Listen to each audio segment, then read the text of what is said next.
Who would like to start us off with the recap?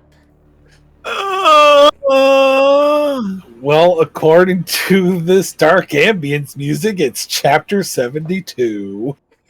Yay. Don't ask about all those sessions you missed in between. It doesn't matter. So, in the last session, it went on a lot longer than the first one, that's for sure. Extended feature. We started to deliver that bread, and we got ambushed by drug addicts. So, after killing a hobo and crippling for life 2 others, the police showed up. We had drugs. It turns out the flower was actually a drug called patch. So we had to go in for questioning. Meanwhile, Lafayette woke up, and they woke up just in time to avoid slavery. Then they cut a bitch and pretended to run so everybody else would run and they could follow. They hooked back up with Mishpa, who surprisingly delivered the iron without any incident. I had faith.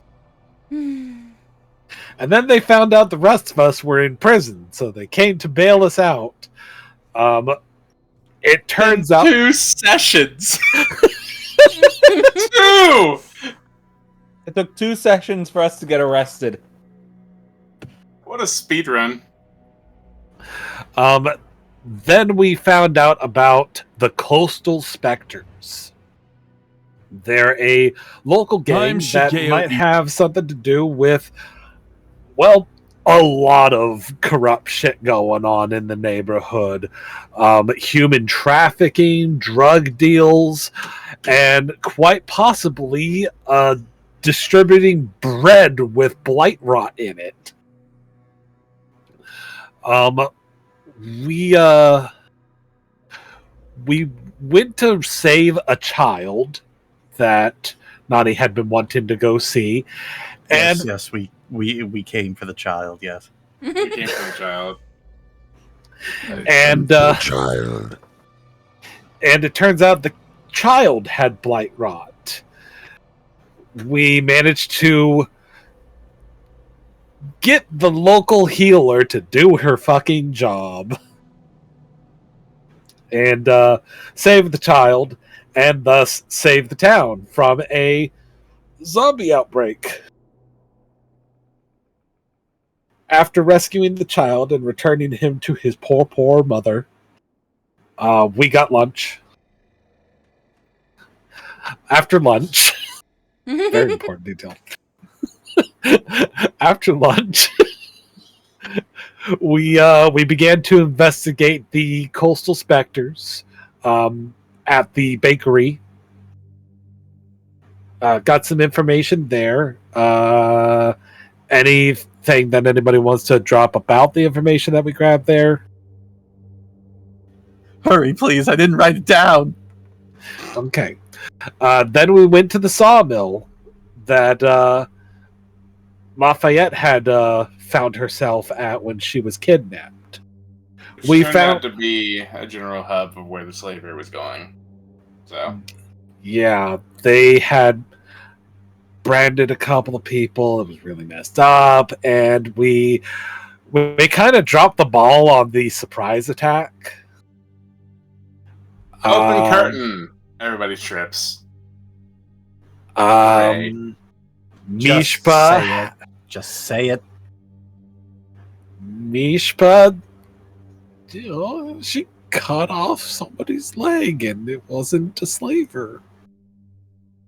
And she wasn't in a good place after that. It wasn't. She accidentally cut off the slave's leg.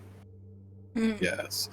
And then after we took care of the slavers themselves, this siren woman showed up that was extremely cocky and condescending and entertained, apparently. And then she walked out of there because everybody was like, oh, if we try to touch this bitch, we gonna die. We also found out that one of the slaves was a Tabaxi woman named Rosemary who was being forced to fight in a cage match at the end of the week in a flooded sector of town. Called the Floods. Called the Floods.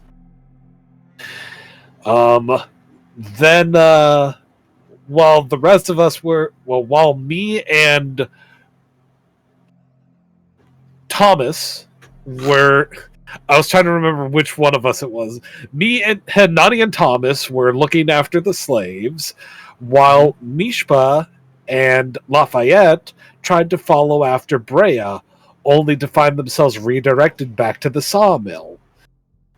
Breia wandered off, and when we inevitably ran into her again, her throat was slit, and she was dead on a rock, blood seeping into the ocean. And that was where we left off, because our DM really likes cliffhangers.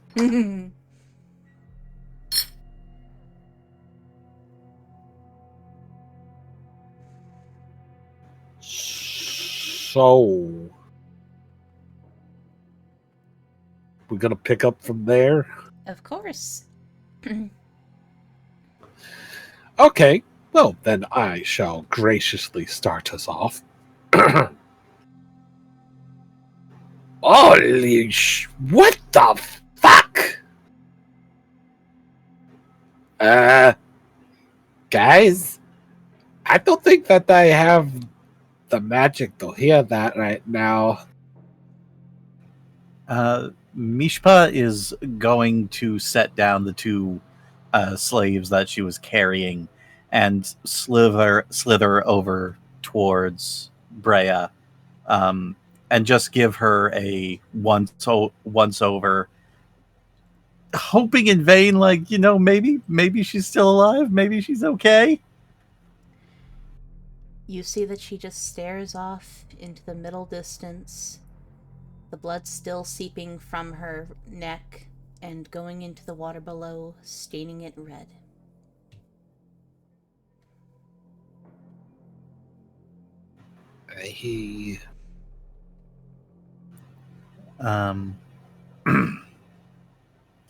I'm going to slowly pick up and cradle her body against mine before slowly slithering back towards the others. A completely blank look on Mishpa's face right now. Nani would like to check her pulse, like on her wrist. You check her pulse.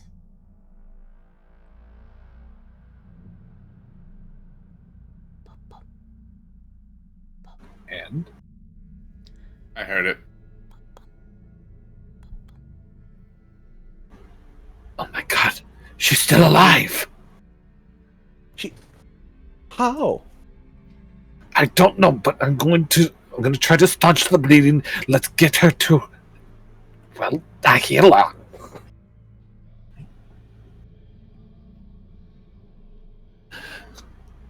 Here, I got her neck. Let's get to the church.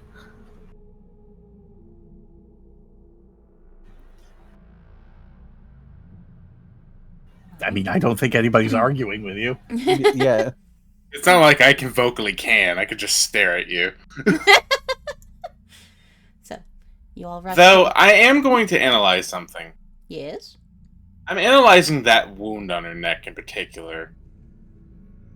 It looks like a... Go ahead. No, go ahead. No, you go first. I was saying, because, like, I'm familiar with, like... At least I would imagine my character is very familiar in, like, efficiency with killing. I need to see, like, how... I want to analyze the wound on her neck to see, like, how deep the cut is and, like, if it actually hit anything vital. Or if it should have hit anything vital. You take a close look at the cut. And indeed, you see that this is a trained, precise cut across her jugular that actually severed her corroded artery. She should not be alive.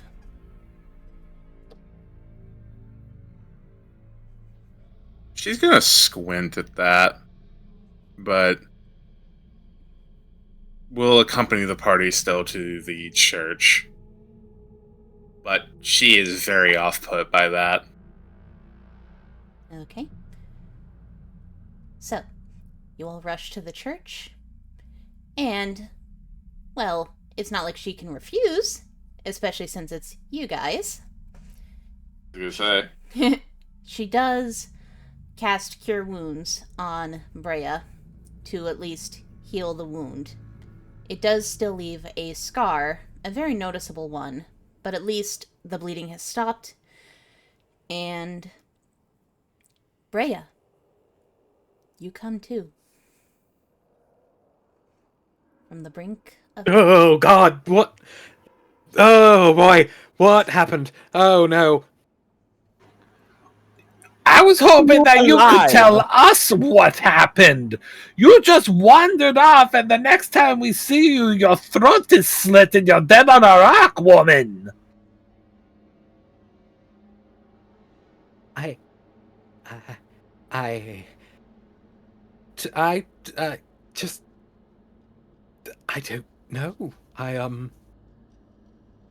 don't know.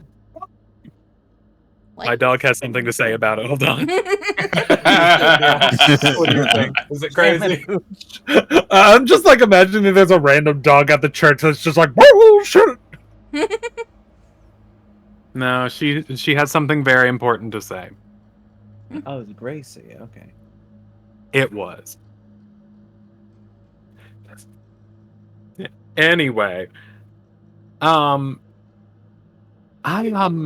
I was saying, I just I had a thing to handle, and then well, you can imagine I wasn't expecting to be, killed. Hold on a second. You had the thing to handle? We were We were in the middle of helping a slave situation, and you had the thing to handle? I got a summons that I had to go to. I don't exactly have a ton of choice in it.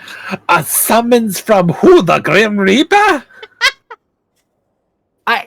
Well, apparently, but no. When I was a child, I heard the voice of a god in my head, and it kind of occasionally asks me for things, and I have to go and do them. And then sometimes I guess I die. Did it ask you for your jugular? What do you mean sometimes you guess you die? Mishpa is going to reach behind her with both hands. One of them is going to clamp over Nani's mouth, and the other one is just going to completely cover Thomas's face. And she's just going to hold them there for a second before she glances at Breia. I am glad you are all right. Please ignore their questions. Take your time to recover. If you feel like talking about this further, we can do so when you are ready. Yes. Thank you. You're welcome. Sorry, what was that, Tomato? I can't hear you. Last time it's Thomas. Never mind. Whatever you say, Tombarine. How many variants are you going to come up with? We'll have to see. Thomas is not an easy one to parody, honestly. Eventually she'll run out. Yeah, Thomas, how dare you? How dare I have a name that can't be spoofed too much? Yeah, have a I funnier can't name. believe it, man. I already have a funny name. I already have a funny name. It's 5 names. Well, yeah, that's true. If you run out of spoofs with the first one, move on to the next. If you can remember it. It's in the You're chat. right. It's in the chat. True. Tamisika Kira Noto Pirana Edward Georgia. Giorgio. Jojo. Jojo. Da, da, da, da, da, da. For the time being, we have other things that need our attention. We have to find a place to put up the slaves or the kidnappees. I don't like that word. I don't need that. We have to see that the injured one is all right.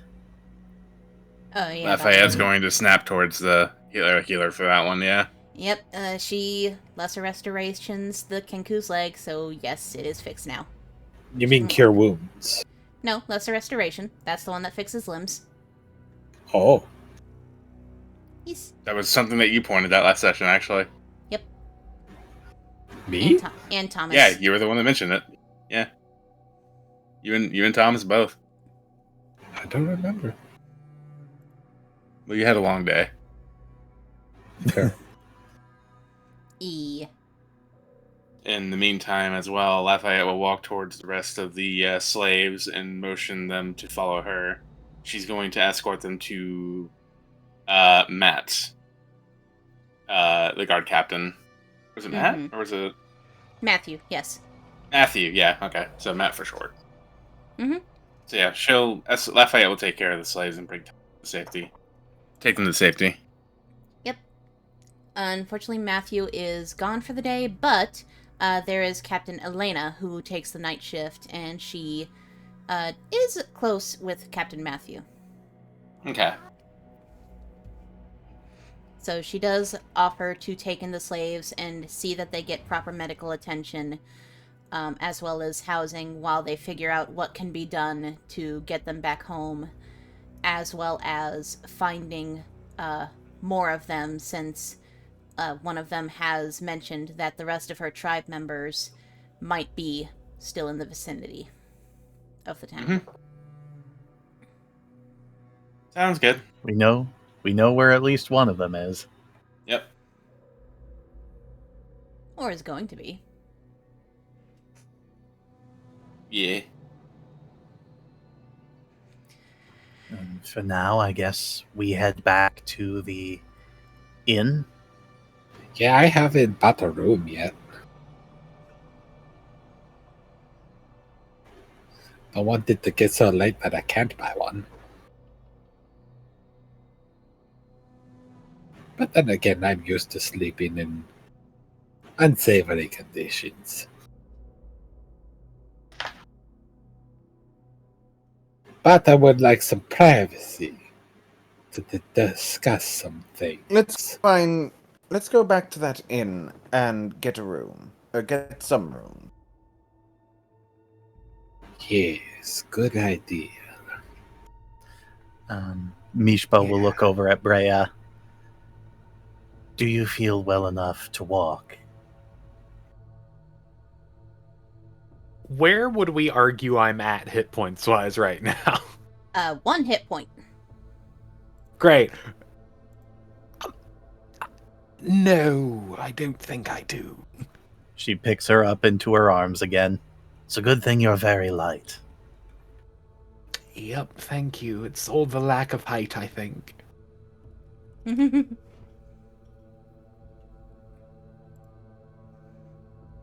Okay, so you go back to the tavern, and the energy has definitely died down with it being very late in the night. The bards have already gone upstairs to their rooms, and the only people left now are a couple drunks sleeping on the tables or some finishing up meals. The owner that you saw previously has went to bed, it seems, too, leaving another person to take over the night shift. A half-elf, who's just kind of sitting there reading a mystery novel. And she looks up at you all and kind of tilts her book down. Oh, you all look like shit. Do you already have rooms? Fair, no worries. I don't. Did any of us get rooms the last time we were here, or was it just meals? I think somebody bought a room. I did. Lafayette did, but she's not with you all. She's on the way back there, though. We do not. Hold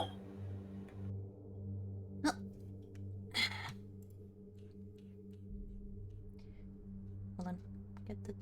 Where's the thing? There it is. Well, it's 5 silver pieces for a single, 1 gold for a double, and 3 gold for a suite, which is 6 beds. Do you have enough singles to accommodate all 4 of us? Yes, we have 10 singles. Mishpa will drop 2 gold onto the counter. Okay. But Mishpa, that's your profit. And now I am going to profit off of a good night's sleep, yes. This is what money is for, is it not? To be spent? Yes. Although the rich would say otherwise, it is meant to be spent. Well, then I am using it properly, then. Well, thank you. I appreciate it. You're welcome. I also owe you another half of a tart the next time we eat. What? I thought we agreed that I didn't give you that. She covers her mouth and leans in close to her. You deserve an entire tart.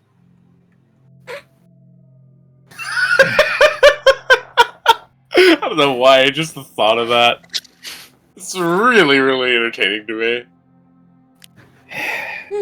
I will consider it.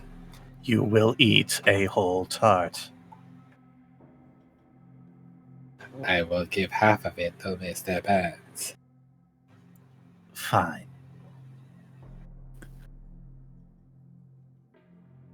So, if that's squared away, I'd like to discuss something in private, particularly with you, Tomas. Though I am not remiss to anybody else joining us. Mishpa's already slithering upstairs. What? I am on the verge of fainting, and if I join any more conversations, I might just die again. Yes, you should get some sleep. Go forth and rest, chocolate strawberry. All right. You, cream puff, with me.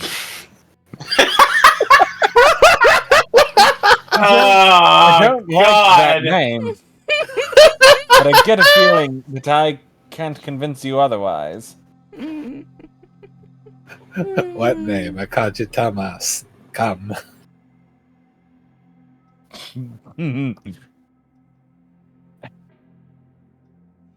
All right. And we're going to go up to, I guess, her room. Okay. Yes. Nani brings you into, well, whatever room she has secured for herself. Okay. And once Thomas comes in, she gently locks the door and says, I don't want anybody else just walking in on this conversation.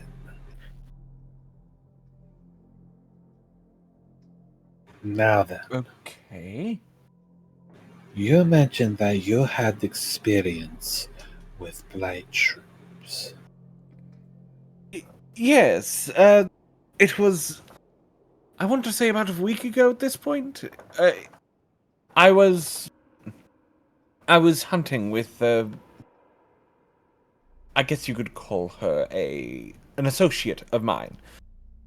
And we'd come upon some, well, I guess you would call them blight shrooms in the hunting grounds near my city. Which city? Near my hometown. What was the name of my hometown? I'm gonna smack you. Haper. Haper. How far away is Haber? I want to say about a few days walk. A few days? So this isn't concentrated just here. Fuck. It was a rather large amount of mushrooms too. They were sort of seeping into the ground, like the grass around them was rotting, and there were like veins of black ichor, and there were zombies too. How many zombies? There were only two when we found them, but we didn't stay around long enough to wait to see if there were any more. Did you kill them? We couldn't. My associate nearly died, along with her pet, when we tried to fight back, so we had to run away. Have you told anyone about this? I haven't had time, but I'm sure she has. You need to send a message, perhaps with one of these pet things, back to your village on how to handle those mushrooms. Flames. Burn them. I know that it might be dangerous to these hunting grounds, but if they can find a way to concentrate the flames to reduce the spread of fire, it is the best way, and it is a lot better than letting them spread further. Yes, I will start. I'll start writing up a letter. It's very dangerous. Since coming to the mainland, I have discovered that these mushrooms are magical in nature, the result of some form of necromancy. Necromancy? Yes. I found it out by way of, well, a little bit of a spell that shows me what magical objects are made of. It confirmed my suspicion that they are, in fact, magical, and the type of magic involved. I see.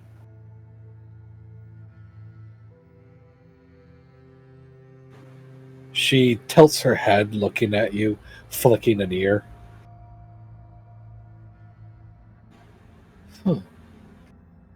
Perhaps Lafayette would have been a bit more observant. You did not even think to ask how I was able to use detect magic on these mushrooms. Well, you are certainly you seem to be a woman who knows a couple of things. I'm not exactly going to question you the first day you get here. I do not mind showing you this, because now that I know that I have more test subjects, I do not need it anymore. She walks over to her bag on the bed and she takes out her scroll case. She opens it up and she takes out a contained in ashen glass blight shroom. Why on earth do you have that? I told you, I've dedicated my entire life to studying these things at this point. They are magical in nature, and yet they grow on an island where magic is repressed by an anti-magic field. I thought they hold the secret to growing plants on the island to feed my people. But now that I know that I can study these things further, she gently opens the top and she uses a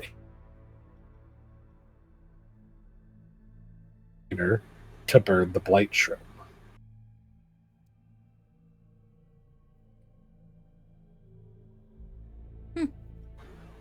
Watch. See what happens. No spoils. ashes. They all burn. It is the safest and only way to properly dispose of them. Also, let this be a lesson. Your gods, your prince's people, they should really search the people that they let onto the mainland a little bit better. You never know what they might bring with them. I don't say this because I don't want you to trust me. I say this because there's unsavory people on the island that may not be trustworthy just yet, especially if they unknowingly have a virus. I don't want the people on the mainland, the innocents, to suffer any more than I want the people of my homeland to suffer. Well, at the very least, now everyone will know that those are dangerous. Yes. I still wish to study them, to understand them. But there's just not a safe way to do it yet. I am naturally resistant to the necrotic properties, so I was able to study them to some degree safely. But I always had to take a very unsavory bath in some ashen water, boiling hot volcanic water to ensure that I got those damn things off of my body before returning to the village. I take precautions with these things.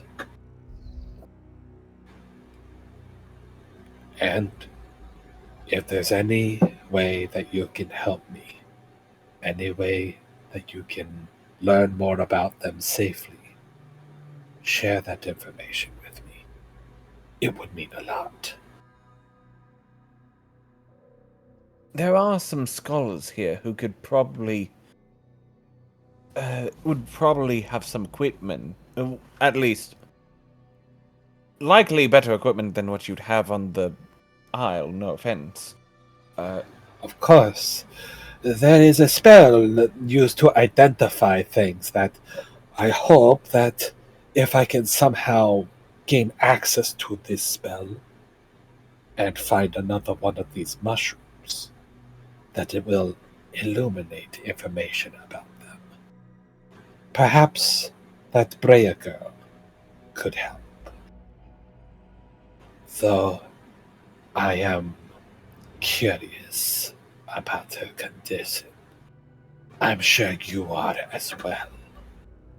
I am worried about how she managed to come back from that.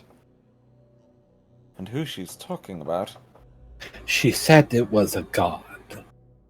I do not doubt it, but that could be covering up something else, whether she realizes it or not. There are creatures of other planes that would claim to be a god, though I do not have much faith in the gods one way or another.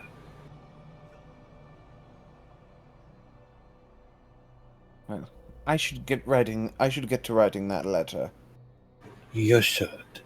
Thank you for your time. Of course. Well, I'm going to dispose of the remains of this thing.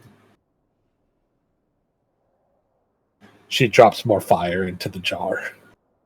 And I'm going to leave the room and begin writing a letter in my room. Okie dokie.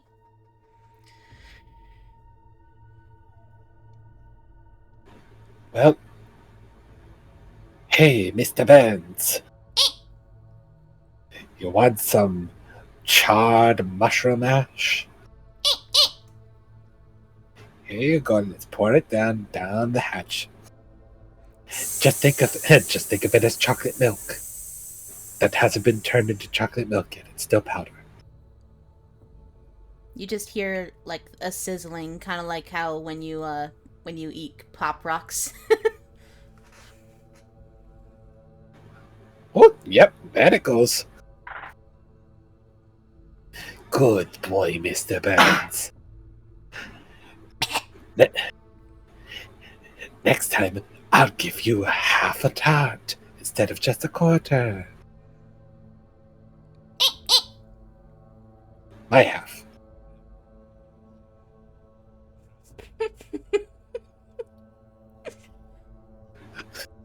What? Don't look at me like that.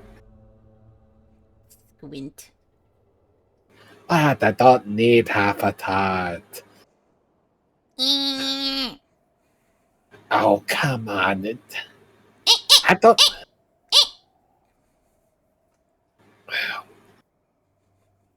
Okay, I'll consider eating a full half. I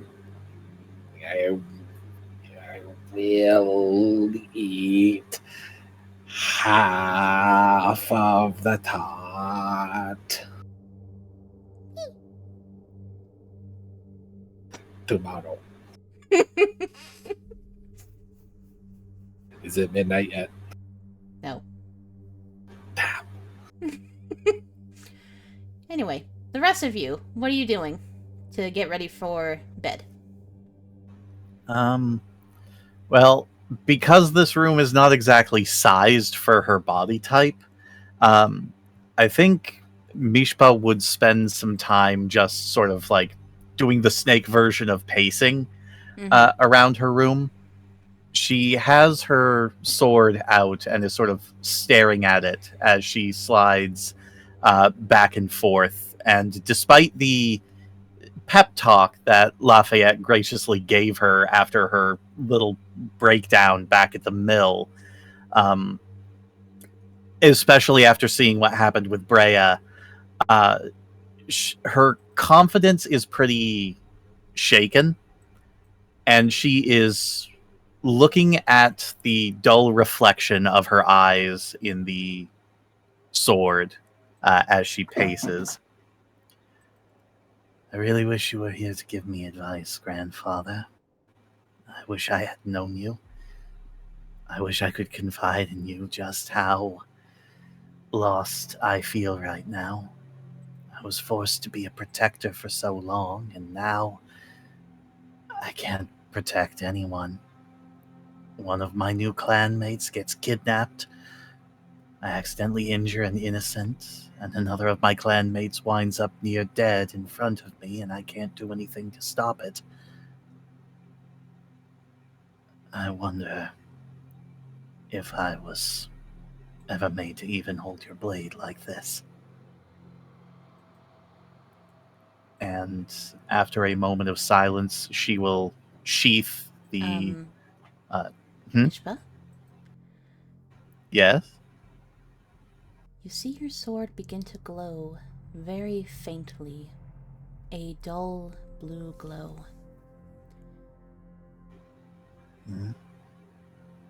Don't be saddened, my child.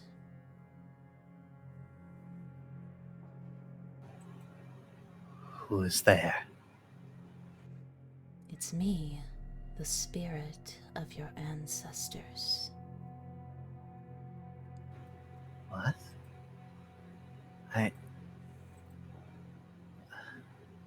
I know I used to hear these voices back when I was a hatchling, but I have not heard anything like this in years, especially not this clear.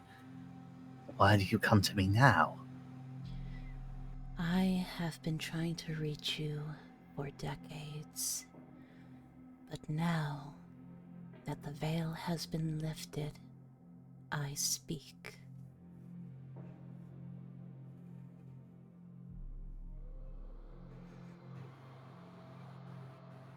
What is it you would ask of me? Your clan suffers on the Isle. You have seen, you have experienced such suffering. You know what you need to do. Find a way to get them off. But in order to do such, you must find the Temple of the World Eater. Ouroboros.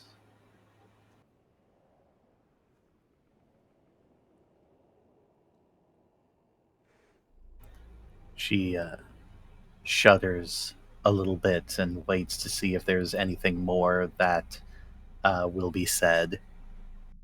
There's just silence.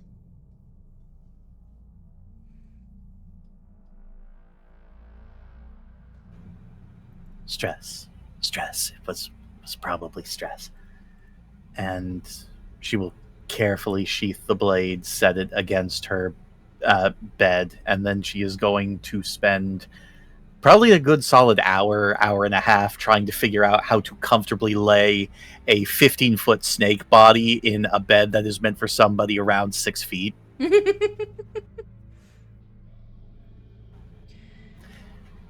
Okay.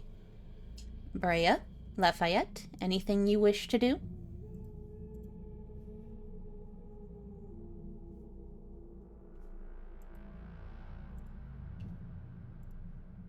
Breia?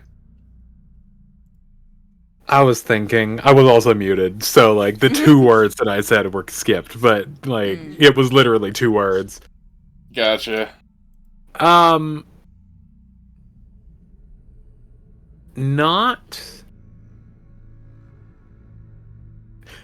Not in terms of physical actions. I'll DM you something though. Mm-hmm. Okay. And the Lafayette? As for me, how long would it take for me to actually arrive at the inn after the others? From the clergy, I would say about 15 minutes. Well, you have to remember, I also went to the captain's guard. Oh, yeah. From there, I'd say 20 minutes. Okay. It's not a big town. Yeah. Plus, I know shortcuts, so there's that too. Mm-hmm.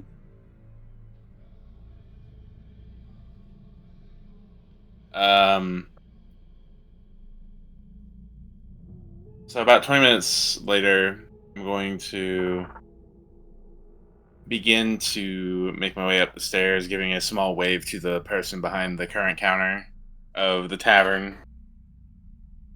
And if she looks like she's going to ask anything, Lafayette's going to flash a key in her direction for continuing upstairs. She'll nod and just kind of gesture, going up. Do I hear the fucking squirming of Mishpa trying to get into the bed? How audible is it? I mean, she's not exactly being subtle about it. So I would say, yeah, even without a perception check, you would definitely be able to hear her if you were standing next to her door. I mean, I'm probably going to be walking by it, I assume. But, as she was heading towards her room to do some thinking, her ear twitches upon hearing, like, various weird noises, along with frustrated grunts, I'm assuming. And she just kind of, like, slow turns towards her door. Why doesn't it fucking fit? That's exactly what I was going for. Beautiful. Thank you. Beautiful. Thank you. No. I would high five you right now for that one. Oh, God. You love to hear it. Now, here's the funny thing.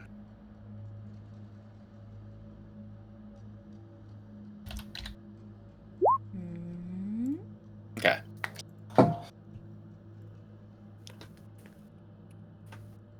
Alright. Lafayette will kind of stare and kind of question things for a good few minutes on why she's hearing this kind of set of words and noises. She assumes one thing, but then also assumes another thing. And just to confirm, that's potentially the other thing that she hopes it is. She enters her room right quick just to peek and take a look at the size of the bed. How big are the beds compared to like a Naga? The beds do fit around someone around like 6 feet. Even a Goliath would have trouble sleeping in such a thing. Okay. Lafayette will turn around, close the door, and head down to the tavern keeper right quick. Mm-hmm.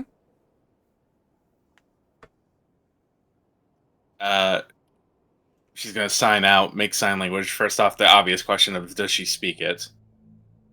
She does not. In this case, we're gonna play a game of charades. Lafayette is going to charade out, like show off her key, and then like make her hands like spread apart like a bigger, like points the key, bigger room. See if she catches on to that. If you're asking about a bigger room, we do have the double and the suites. She'll hold up 2 fingers. All right. The double. All right. The double will be 1 gold. So if you've already paid for a single, it'll just be 5 silver extra. She'll place down her key and then hold out the hand for that one as she places down 5 silver with it. Okay. She takes that key and gives you a key to a double room. Mm-hmm. Now, is it 2 beds separate, I assume, or is it 2 beds? It's 2 beds separate, but they can be combined into 1 larger bed. That's the plan. Okay. Lafayette is going to take the key, and she's going to head up the stairs towards Mishpa's door. And instead of knocking it, she's just going to use her thieves tool to unlock the door and just open it.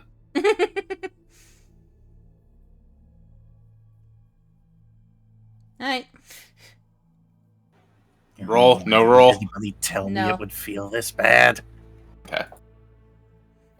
No roll needed. It's a tavern lock. It's not exactly going to be rocket science. Yeah, true. And Lafayette will just kind of lean there in the door frame, kind of watching for a second, and I assume confirming her thoughts that you're struggling to find a comfortable position in bed. Literally, part of her tail has been twisted into a knot as she's tried to curl into a comfortable position. Lafayette will whistle at the door frame.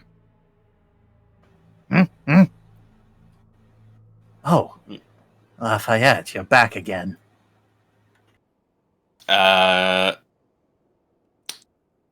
Depending on your reflexes right now, roll me a dexterity check, please, as I throw the key at you. Just to check. Either dexterity save or check. I don't really think Check. it matters too much. Check, because you're Yeah, not they're both dangerous. Okay. 12. I assume you can catch that with that. Yeah. Yeah, I mean, if it's like an underhanded toss, like, yeah, she would definitely be able to It grab was an obvious tell that she was going to throw it. What's this for? It's a hand motion to follow out. She first untangles her tail and then starts to follow you. She will escort you to the double room instead, and then points at the door here. Oh, well, I didn't really think of that. I was more concerned with holding on to money, I suppose. She'll point to herself on that. I suppose I owe you one then. Nods. It makes a hand motion of come on in, actually. She slithers inside. Then she'll point to the 2 beds and then just kind of clap her hands together, basically saying, "Beds that." Mm-hmm. She nods, and after a moment, she'll slither over and carefully push the 2 beds together. Oh, Oh, this'll be much better. While you're distracted, I'm going to pick your pockets for the other key. What pockets? Yeah, wherever the key is, then. I'll find it. Don't ask me where I find it. That was a GM roll, but that was a 24. Yep. 12. Yep, I fucking find it. Wherever it is. Yeah, I don't notice you taking the key, but after she gets the bed situated, she does turn to you and, reverting to sign language, she goes, "Would you care to share this room?" She considers it for a moment before shaking her head and then suddenly flashes the key that you had earlier. She kind of quirks a brow, but shrugs. She doesn't seem particularly put off by it. "If you're sure, but the offer is open. I'm perfectly fine with having guests." She will pocket the key for the time being and make some hand motions. After a little bit of thinking, perhaps I'll also see if I can't get a read for this key. You're breaking up real bad. I'm not close enough to the microphone. Wah. Alright. She'll make a sign language towards you saying, as a repeat, I need some time to think about after today and the events that have unfolded. But maybe after a little bit, and also checking to see if I can get a refund on this key, then I'll perhaps join you. As you wish. And she will take your hand again and give it another kiss. Because at this point, like, she thinks that's just the way that you guys show respect around here. She actually looks a little bit puzzled by that the second time. The first time it was cute. The second time is a little bit perplexing. And she kind of tilts her head at that. And then she will sign out again. Remind me exactly why you do that? Breia said it was a way to show respect to women here. A soft, exhale through her nose, but you can tell it's obviously a soft, silent chuckle. And then she signs out, "You know there's other ways to show respect, right?" I'm sure there are, but I'm unfamiliar with most of them, and I am in your world and their world, so I must try my best to follow their rules. She just shrugs at that and then signs out, "Show me how you would show respect. You, in particular." Just, after that, points to you directly. How would you, as a character, show respect normally? She thinks about it for a moment before she slithers a little bit closer, wraps one hand around your back so that she's holding you by one shoulder, and then she gives you a massive punch right to the chest.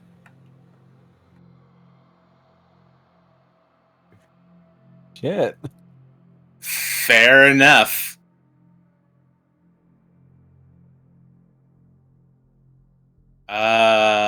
Let's see. Let's call this a Constitution save. Average.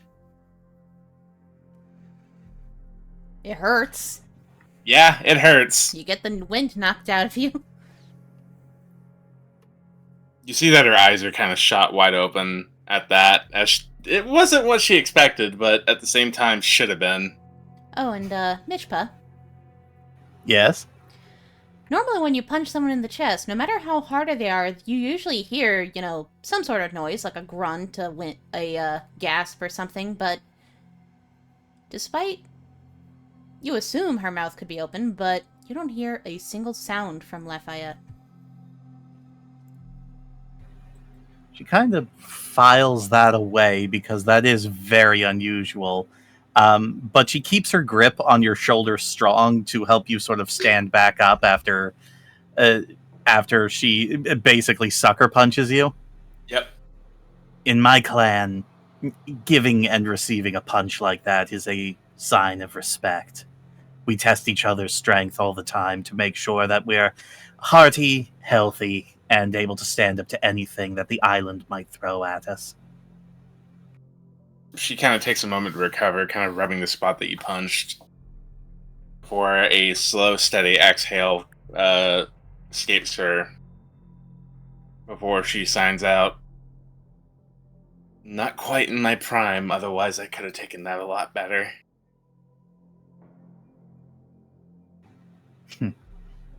I'm sure. Out of respect, she will attempt to try to sucker punch you right back. She will try. There's no guarantee this will hurt. Okay, that's a con save for me, too. Shh, if it even hits that hard is the thing. It's like, what, strength check, I guess? Yeah, I strength guess check. so. Oh, damn. Damn. Damn. That's actually shockingly impressive. She So, like- blinks a bit. She blinks a bit, and you do see.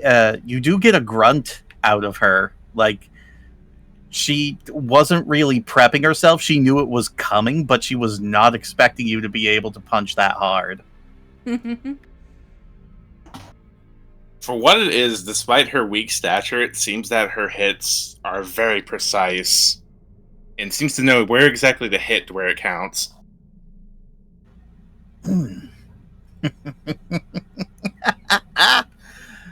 Oh my. Color me impressed, Miss Lafayette.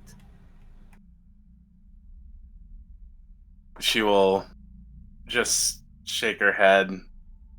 But you can tell there's a smile behind the mask before she gives a small bow. And then she will sign out. Respect returned. Now, if you'll excuse me. If I don't see you again tonight, sleep well, Lafayette. She will nod and do the motion of pointing at you. Basically just giving a quick, like, simple you two in return before she leaves to her room. And she's got some thinking to do. As you walk out, you do hear a loud creak as she gets into the beds, and you just hear, "Oh yeah, that's snug."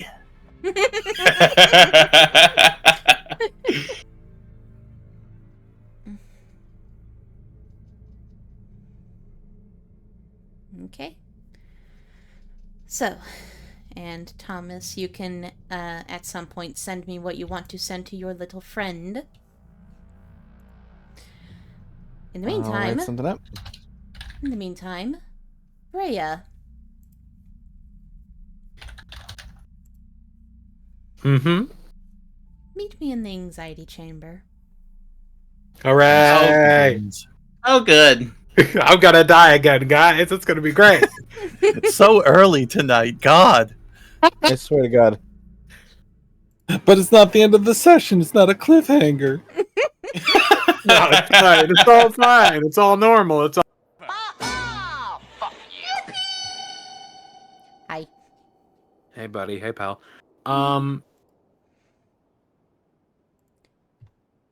So, what are you wanting to say to Inthus? I think the main question I wanted to ask was simply, do you know what that was, who that was, or what that was about? Oh, my dear. It certainly seems like someone has caught on to your little charade. But how? And the way she phrased it, it's like she knew you were involved somehow. I don't even know how that would be possible. I've never mentioned it. I don't think she knows the exact details. But it seems that our little merriment has caused some ire. You'll have to be careful. in order to avoid getting killed again. If I wasn't with you, who knows what could have happened. I do thank you for that. Well, I guess I would rather not be dead right now, yeah. Of course, especially since you still have a job to do, don't you?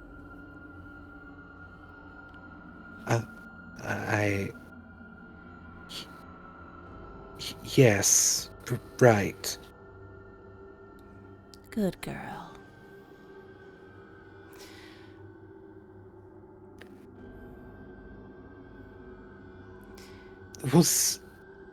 Am I correct in assuming that this was a one-time thing? That you wouldn't be able to save me again if it were to happen? I'll keep you alive as long as you bring me my entertainment. Right. Understood.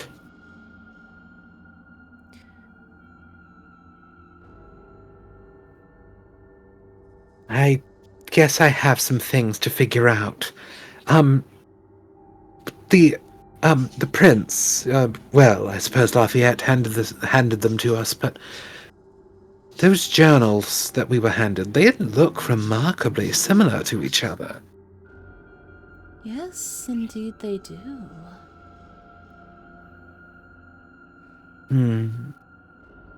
I suppose I have some handwriting to copy. Now you're thinking, my dear.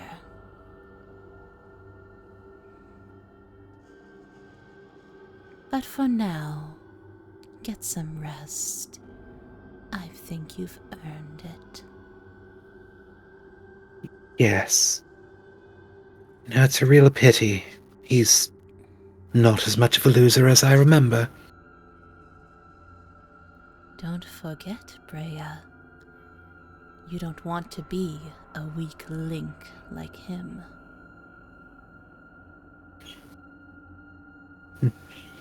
No. No, I don't. Just think. Thank you. Just think about how your reputation will soar after all of this comes to light.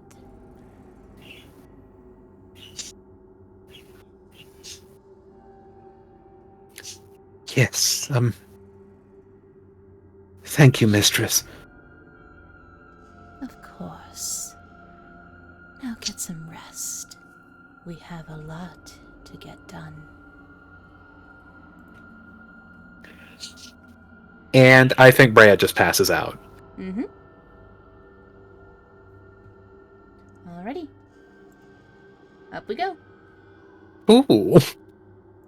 That one was frustrating. Oh, welcome back.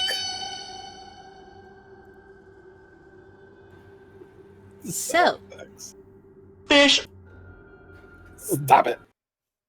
So, when are we going back to threaten the priest again this time? Don't worry about it. So. We've gone from cosmic horror to dark ambient. We're back, baby. The next morning comes, and a new day arrives.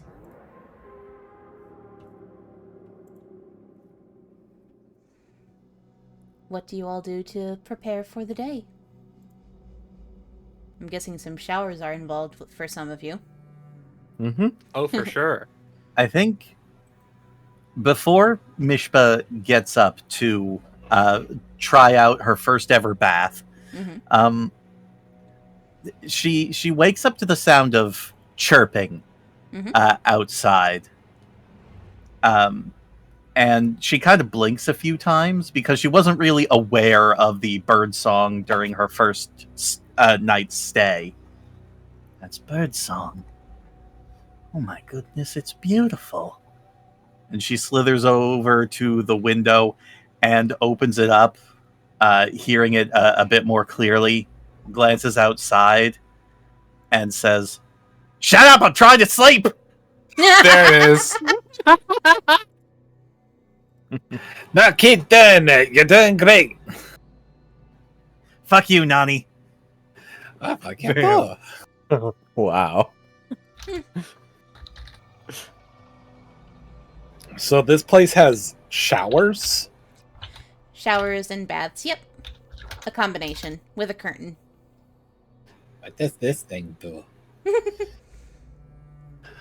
What the fuck? It's spraying water. This must be some sort of washing apparatus for privacy. Also, the water is ice cold. Why is it so cold? You do notice that there are 2 knobs. Oh.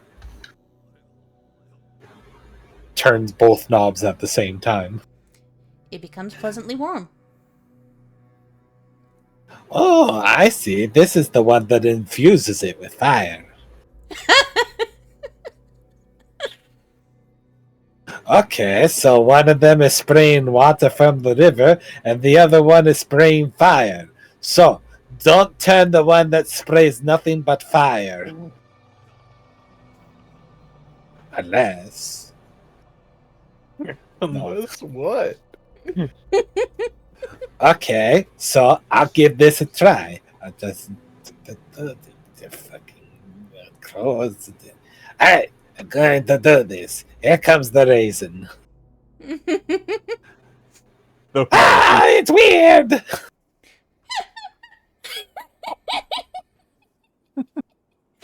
What is this thing? It smells delightful. Okay, that's not fruit. That's maybe not fruit. But what about this one? Is liquid. It is also not fruit.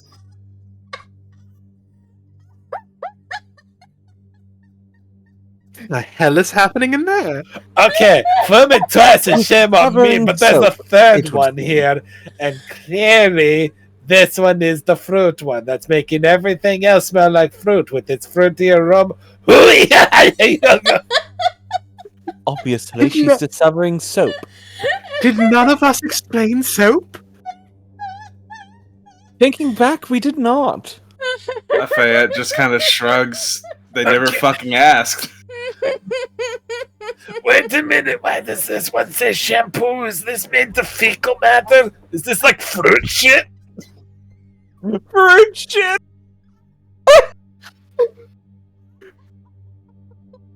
Where the fuck did they get fruit shit from? Why?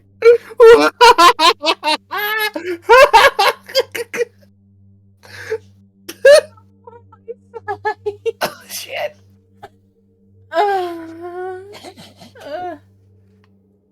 Are you done? Please be done. What does this one condition? What's it for conditioning? Oh, I'm sorry, but I'm not going in there and explaining soap to her. I can't. Oh, not fair. It feels so glassy. Lafayette walks up.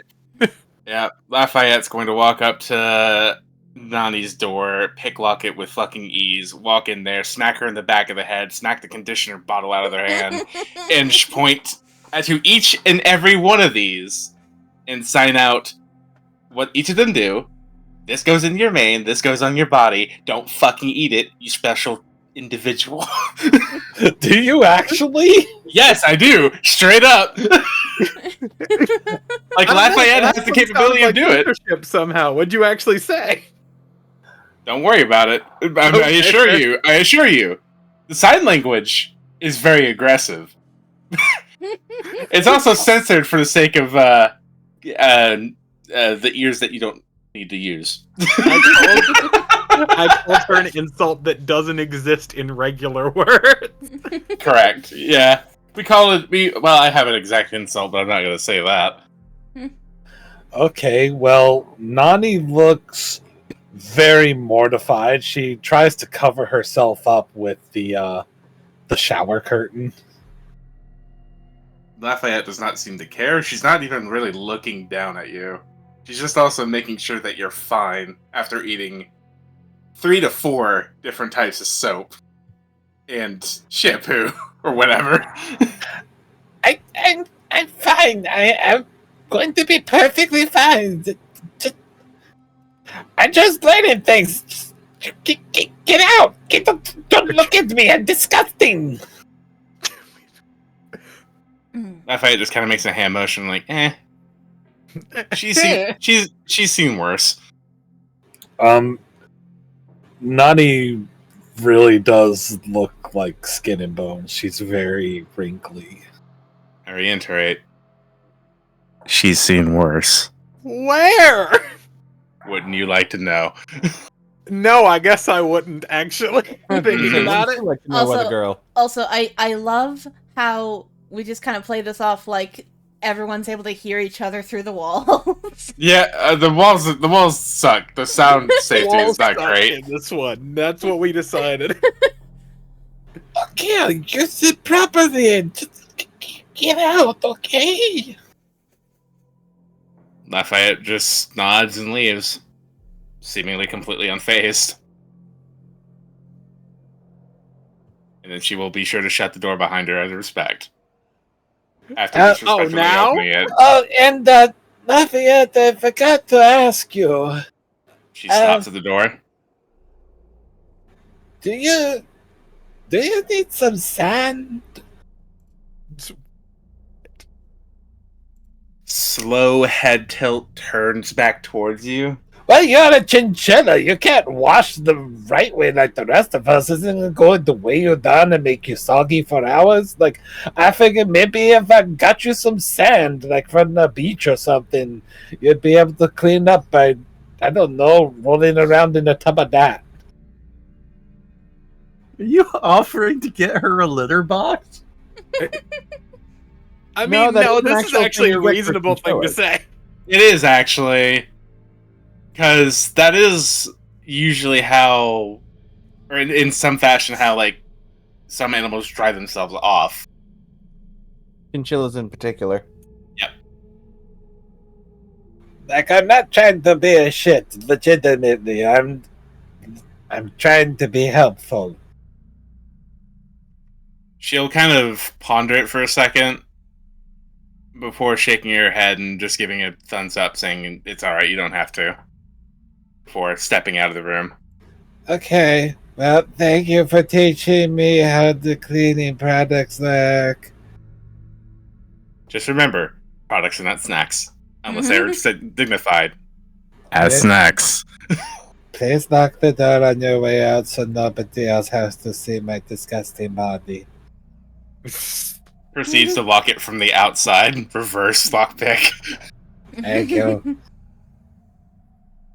Fucking film that shit in reverse. So they'll just rewind time that shit. It's like, oh, she opened the door. Oh, look, it's locked again. Forward, back, forward, back. Anyway. Forward and back, and then forward and back. Breia. You got a PTSD twitch from that. Don't sing that. When you step out of the shower, you pull back the curtain, and you take a look in the mirror, and you see the word liar written over and over and over again in blood on the mirror.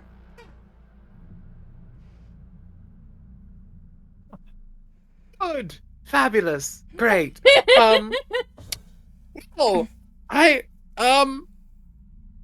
This is going well, isn't it? I think, she would go to clean that first.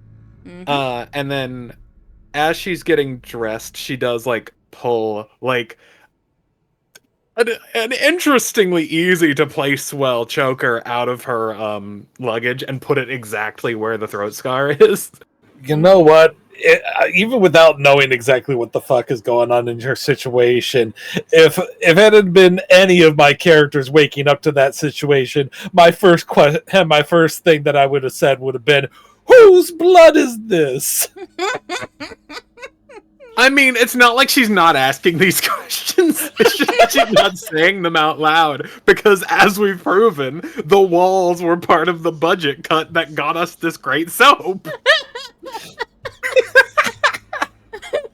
So she's just saying so truly, I think if you could see her, you would have seen her, like, face go into shock for a second, then drop into, oh fuck, I can't say anything. And then just trying to expel the oh no without saying what the oh no is.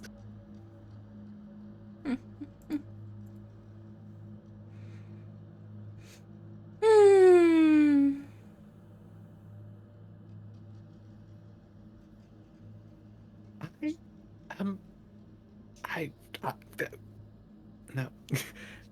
Can I? Okay, so there is one thing I would like to do for reason. Mm-hmm. Sorry.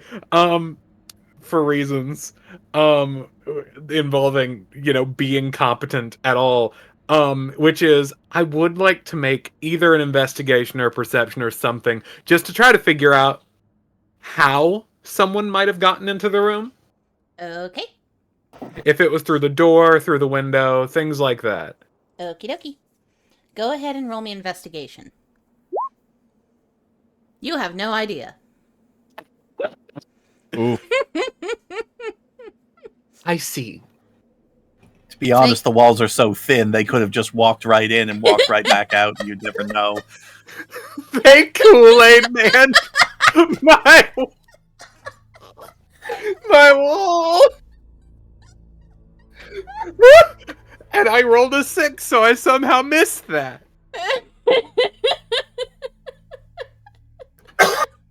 The blood red letters were written by the birds. I look over at the bird on the windowsill and I'm like, you fucking did this, didn't you? And the bird just squints at you. Beep. Great. Well, another great day. Chalk up another one for Breia on the board. I'll return the chips for dinner. I just need something like salted. Sorry, didn't mean to interrupt. Just talking to people. Mm-hmm. Breia just sighs really, really hard and goes downstairs. She doesn't want to be up here anymore.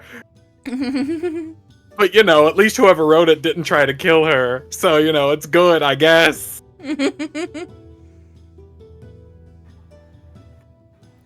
I think around the time, like, everyone else or most of everyone else is downstairs, you finally hear Mishpa's door slam open, and you see her slither downstairs, sopping wet and still completely naked. And shivering very hard. Apparently she never figured out how to change the water to hot. Aww. What? How long does this usually take to dry, and why do you torture yourselves like this every fucking morning? Let's just go back upstairs for a second. Just follow me, please. Please, I'm begging you. Nani comes out of her room at that moment. It's just like, oh, well, that's not something I expected to see today. Going back in now. Literally, like, that one of, like, what's the grandpa from The Simpsons walking in, putting the door in the... I love that meme. I love that meme.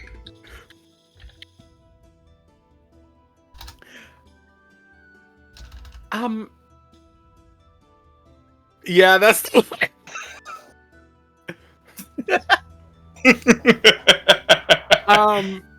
anyway, I do think if you would allow it, Breia essentially just shoves you back into the room to explain.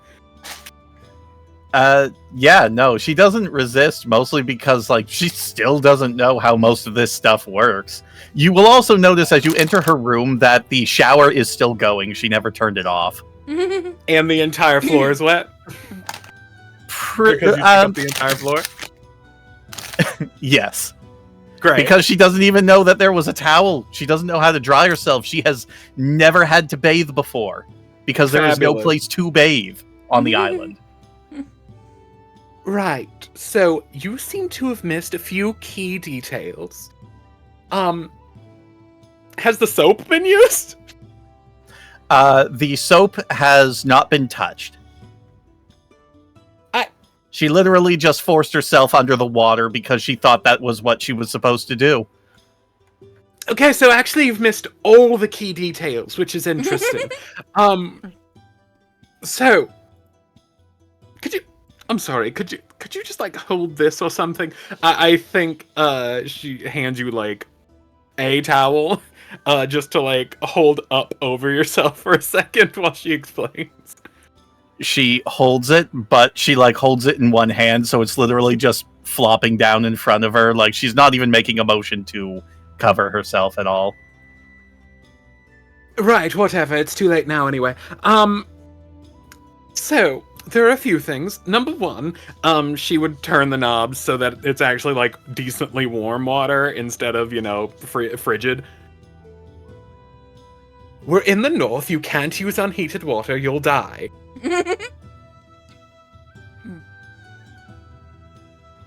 She reaches out and she feels the water warming, and her eyes go wide as saucers for a moment. Amazing. Right, yes. It actually is modern marvels, aren't they great? Now, secondly, this thing called soap, I kind of hoped that you had heard Nani do all the experimentation to figure out what it was. I mean, I heard her screaming about something. I figured she was just experimenting with whatever it is she does in her off time. I don't judge. I don't ask. You know what? That's fair. Anyway, so the soap, just kidding real quick. All right. And she will sort of slither in and let you do with her whatever you want. I guess at this point it's too, like, Breia has fully accepted that it's too late for this circumstance to be anything but what it is. But she does hand you the soap and kind of do like a washing motion to explain what you're supposed to do with it. She nods, she follows along, and like it does look like she is honestly enjoying the sensation. It's very clear to you that she just has she never knew anything like this existed, and the fact that you have access to this sort of stuff is nothing short of miraculous to her. I mean, realistically, given the time period this is in, none of this is anything short of miraculous anyway. As it does go on after a while, after she's sort of gotten the washing routine down pat, she does look at you and sort of look at your neck for a moment. I was very worried about you, you know. She's not looking at you. She's looking the exact opposite direction, but she is listening. Yeah, sorry about that. As you can imagine, it wasn't exactly my intention when I walked away. I figured not. And you feel a gentle hand press on your shoulder, which is still sopping wet, of course. These clothes are so hot. Never mind. I promise I will do better in the future. I'm sorry, do better at what? I am a protector. It is my job to make sure that those in my tribe and my family are safe. And unfortunately, in that, I failed last night.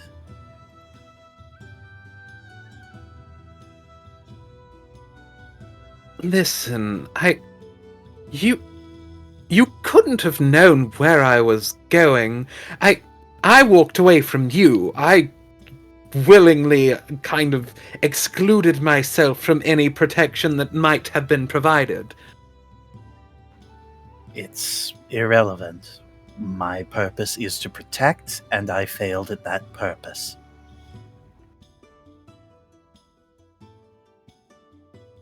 Well, I appreciate your kindness and your suppose, honorable point of view. Well, I'm going to continue to face this way and allow you to get dressed while I go dry off my shoulder. Excuse me. And she will run out, though she will, like, lock the door behind her from the inside as she leaves. She watches you go for a moment, kind of tilting her head to the side. I mean, I didn't know I was that ugly to her. Aww. Aww. Oh, no!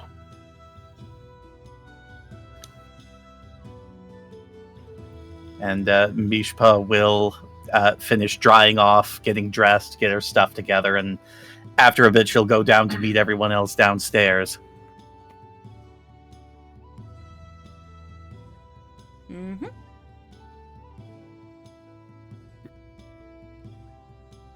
Lafayette is just enjoying a cup of coffee before seeing you again.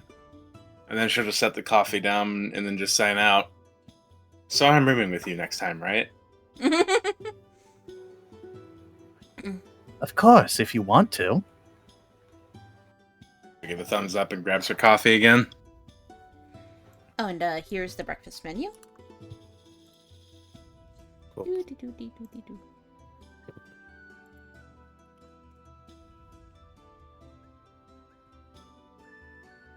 I clearly wasn't paying attention when the music changed because it was really throwing me off that it was like, and the next morning, everything's fine now, basically, but the dark ambient music was still playing.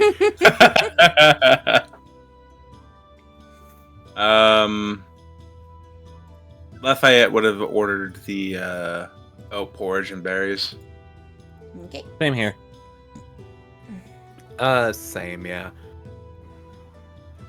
I will have these flapjacks. You know what's funny? This continues the bread saga. Flapjacks is still a type of bread. She doesn't know what they are yet, but she's going to be real excited when she sees their bread. Yeah.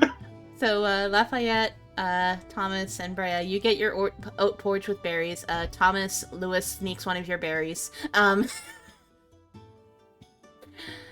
Mishpa, you get the stack of 3 flapjacks with a side of bacon. And they look very nice and toasted and fluffy.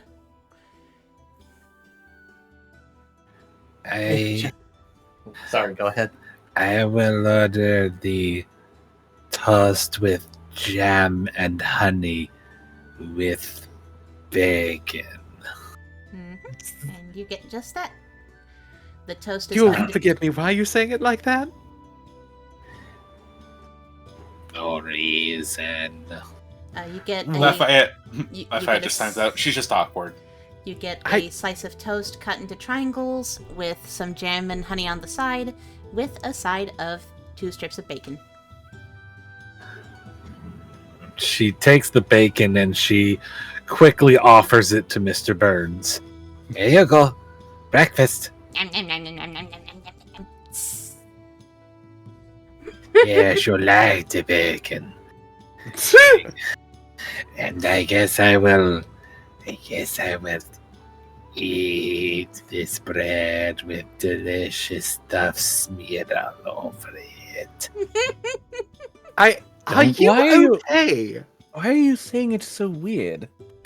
And Mishpa, what were you about to say about those flapjacks?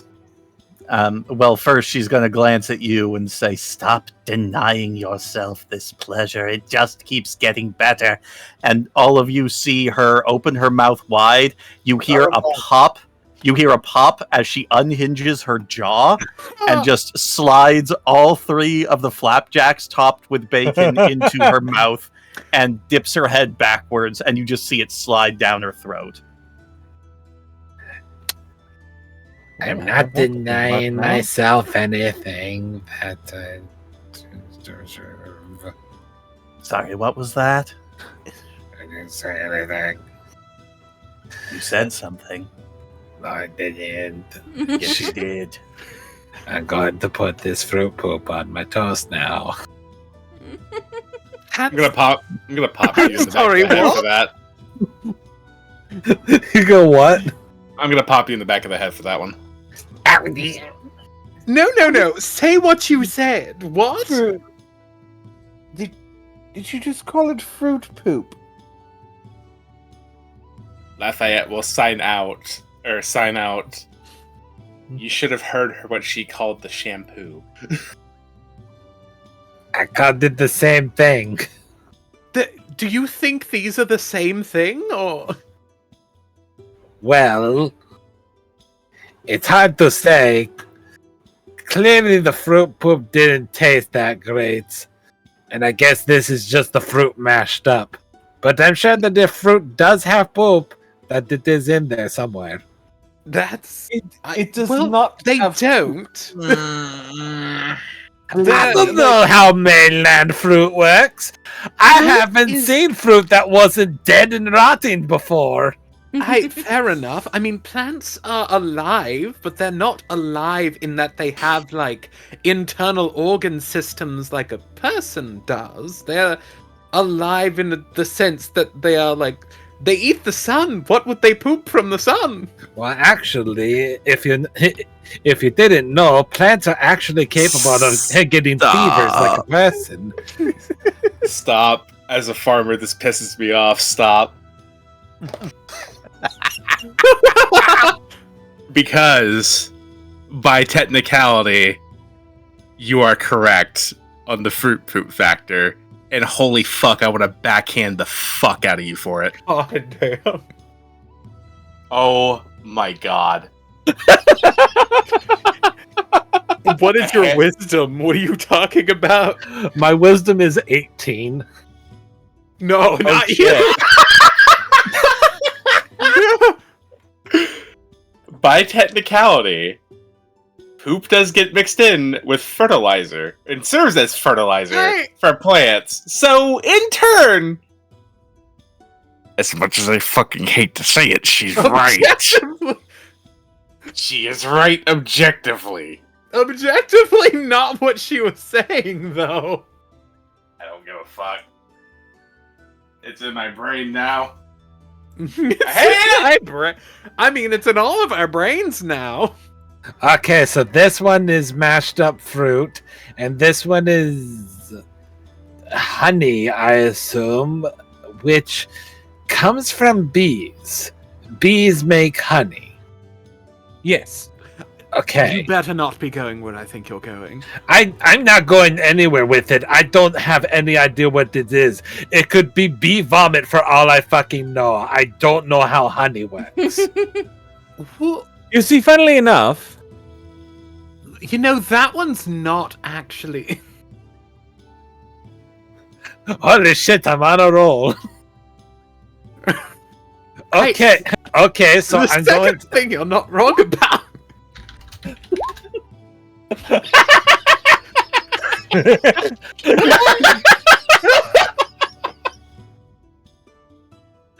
Okay, that laugh made me lightheaded. So, You can't be losing it. That one's true. The bees do regurgitate it, which is what makes Stop speaking shit. That makes me angry. Lilac, you are the DM. You can step in any time now. Railroad us. Railroad us, please. Okay, so I'm going to eat the one with the mashed fruit first. Wow, you actually want to be railroaded away from this conversation. No, it's fine. It's fine. It's almost over, right? Okay. I'm having a great time. I hate this. Yeah. It tastes amazing. How are you talking like that? What the fuck? You're doing this. I don't know. Something got in my throat.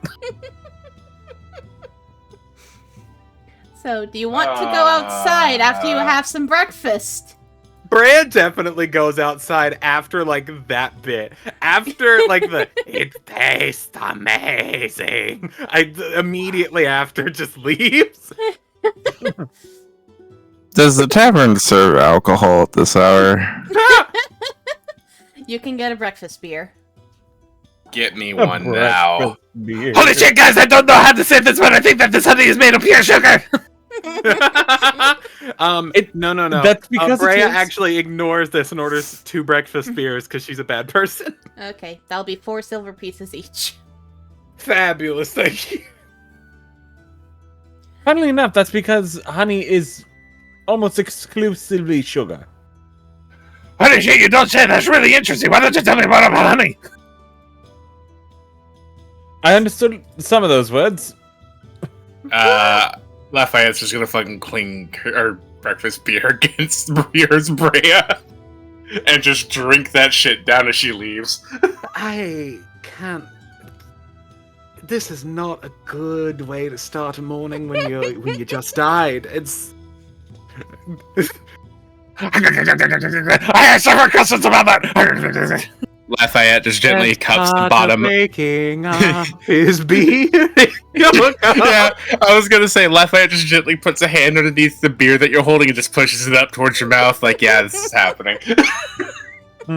All right. Mitty, you are so proud of yourself right now. Fucking bread! Jesus fucking Christ! I think in an effort to try and ignore everything, Mishpa is going to look at Thomas. Do you have a moment? Sure. Absolutely. I require your assistance. Are you knowledgeable about what is required for the upkeep of a weapon? I know how to handle a bow. Swords, I imagine, wouldn't be too much different. She unsheaths her blade and lays it out for you to take a look at. It is dull, lacking in luster. It looks like it has not seen any proper maintenance for several decades at this point. We had no supplies for weapon upkeep in my tribe, and I was never taught the proper way to hold on to this. It is a keepsake, very dear to me, and I was hoping that I might learn a way that I might restore it and keep it properly clean and ready.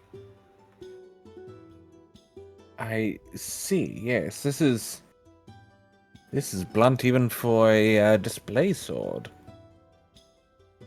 Yes, there should be a blacksmith somewhere in town we can take this to.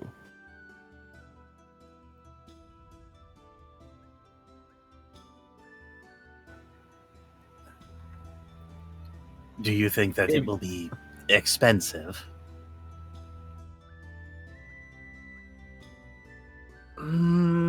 Most likely. But it wouldn't be more expensive than keeping a sword. It wouldn't be more expensive than buying a new sword. I don't know how much that would cost. Oh, yes. I don't really know much myself, but generally, if you want a blacksmith to sharpen a sword, they could either just grind it on a wheel for a few hours, and you'd have a sharpened blade. Or if you need it restored, you'd probably have to get some iron for them, but you already took care of that yesterday. So it depends on how much work you're willing to pay for. I want it to look like it did when my grandfather used it.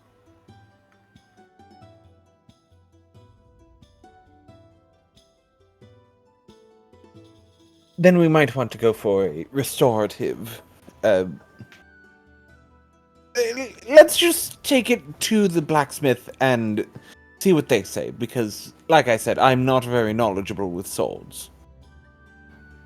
I would appreciate it. Thank you. At least, not the upkeep. I suppose first we should establish exactly what we're doing today. I don't want to step on anyone else's schedule.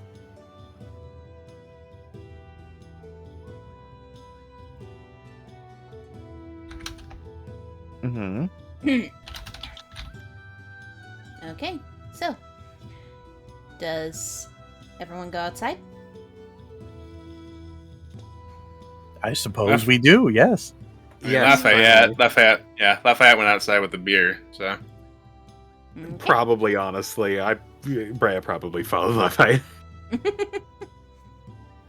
Nani will go outside with everybody else, going, "Hey, man, God, not Joe. I've been married a long time ago. Where did it come from? Where did it go? Don't Where let did me it come think of from?" that. I walked outside to avoid this. I went outside to avoid you.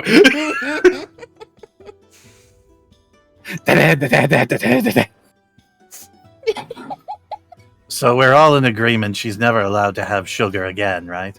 Thumbs up. I agree. I'm not entirely sure we could stop it if we tried. You just hear Mishpa crack her knuckles. Oh, I could stop it.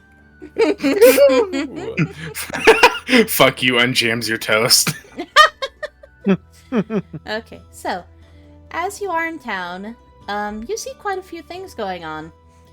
You see a class of young students are being led by a teacher to the docks for a field trip to see the fishermen. Yep, the teacher is just like, okay, everyone, stay together now, single file line. And the students are all walking, kind of looking around the town. Of course, they're kids, they're little ones. And one of them actually looks up at Breia, or no, not Breia, Mishpa. And you see his face is just in awe. As he just kind of stares at you with his mouth agape.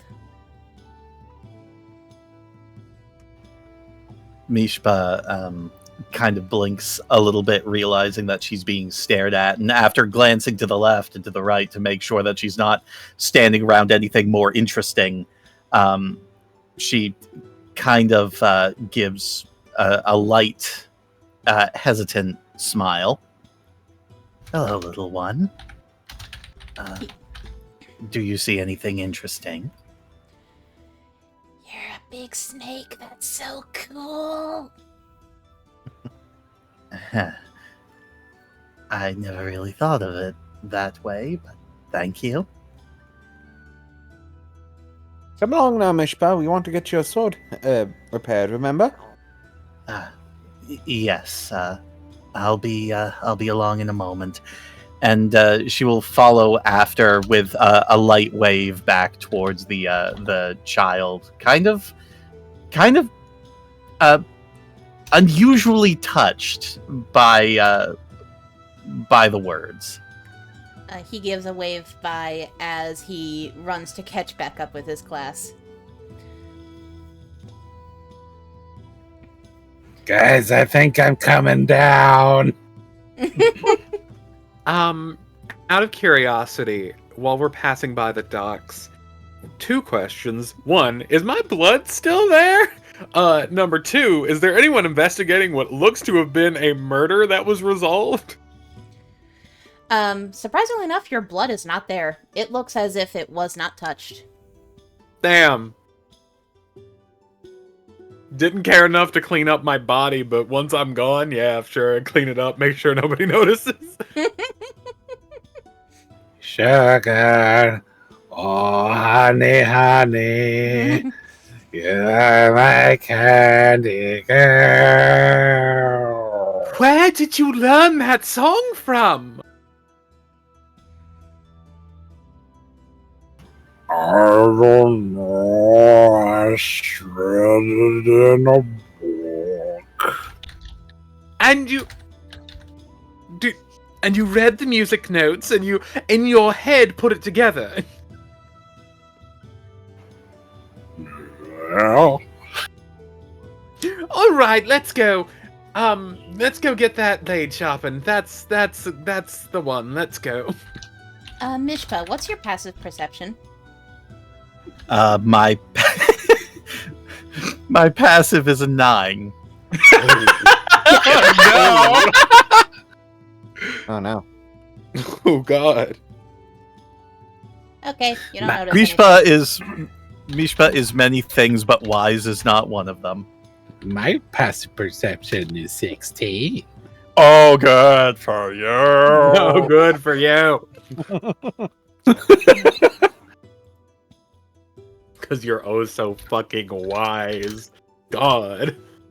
Oh, so observant, oh she who drinks the bee vomit.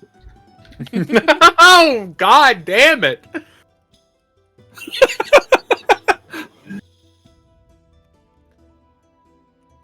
I see many things like the words on your lips. Well, you know what they say. No one else can speak them for you. All right, let's go.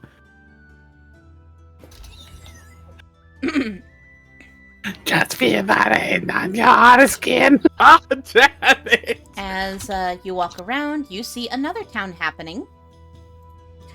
You see a man is in a pillory for defecating on his ex-girlfriend's lawn.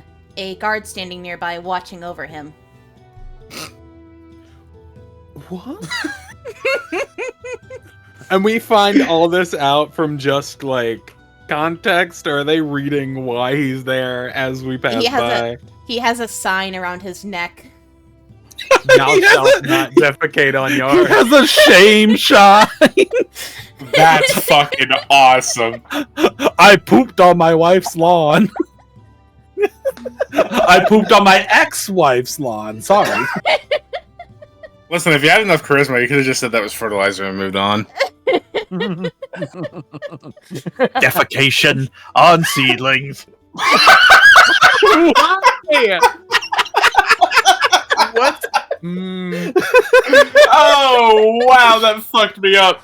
Holy shit, that was good. Really loving that last session was like the dark session, and then we were, and then all of us collectively We're just decided, talking around Ajax today. episode, we gotta fix it. We gotta Holy fix the tone, fuck. guys. You can't do that. You can't drop that on me. Can't do that. Yeah, you're welcome. Okay, so no pooping on lawns. And you also Is see... this a common problem in this town? Not particularly, but it is still legal.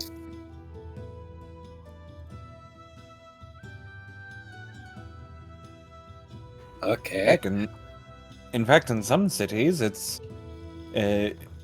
well, in some neighborhoods, it would be uncouth for one to leave their dog's droppings on someone else's lawn.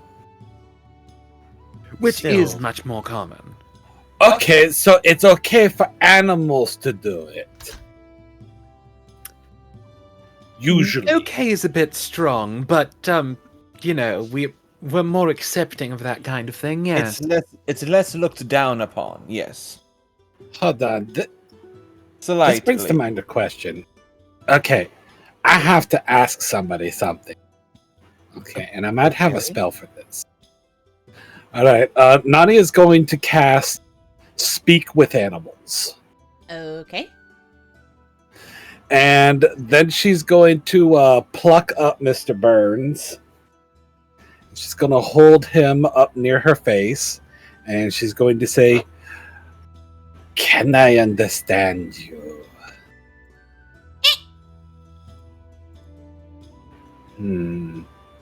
Damn. So you're not an animal. You're an elemental. That is that is the eldritch tongue of the elemental beings that you speak.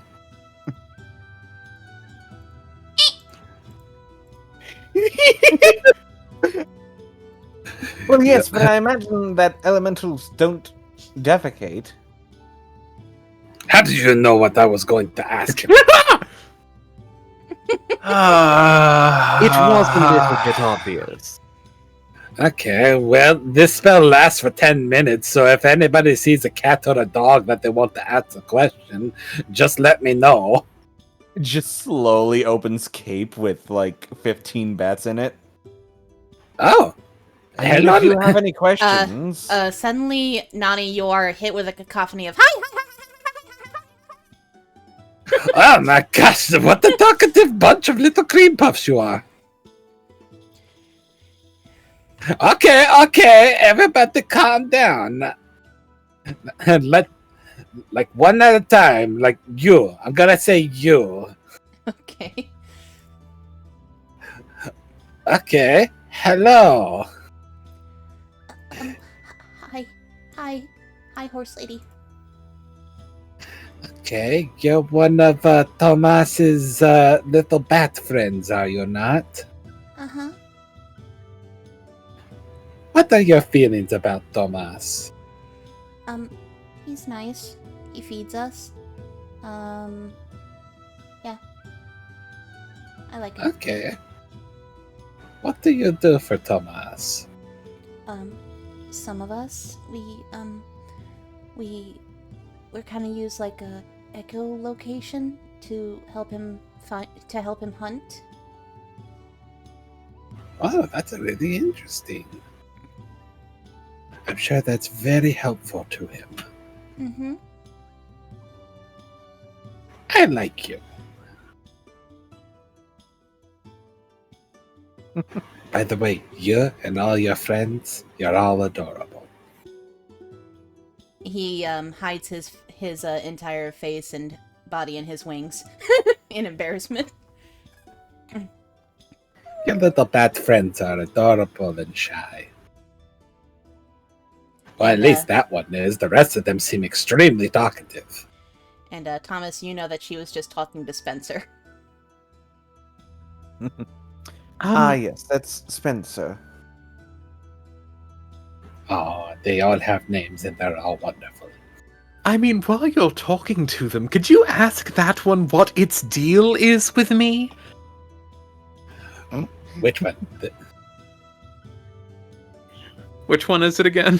Christo. Where'd I put it? Okay. Christo, is it? Yeah, that's me. Why did I know you were gonna give it that fucking voice? Yeah. Me.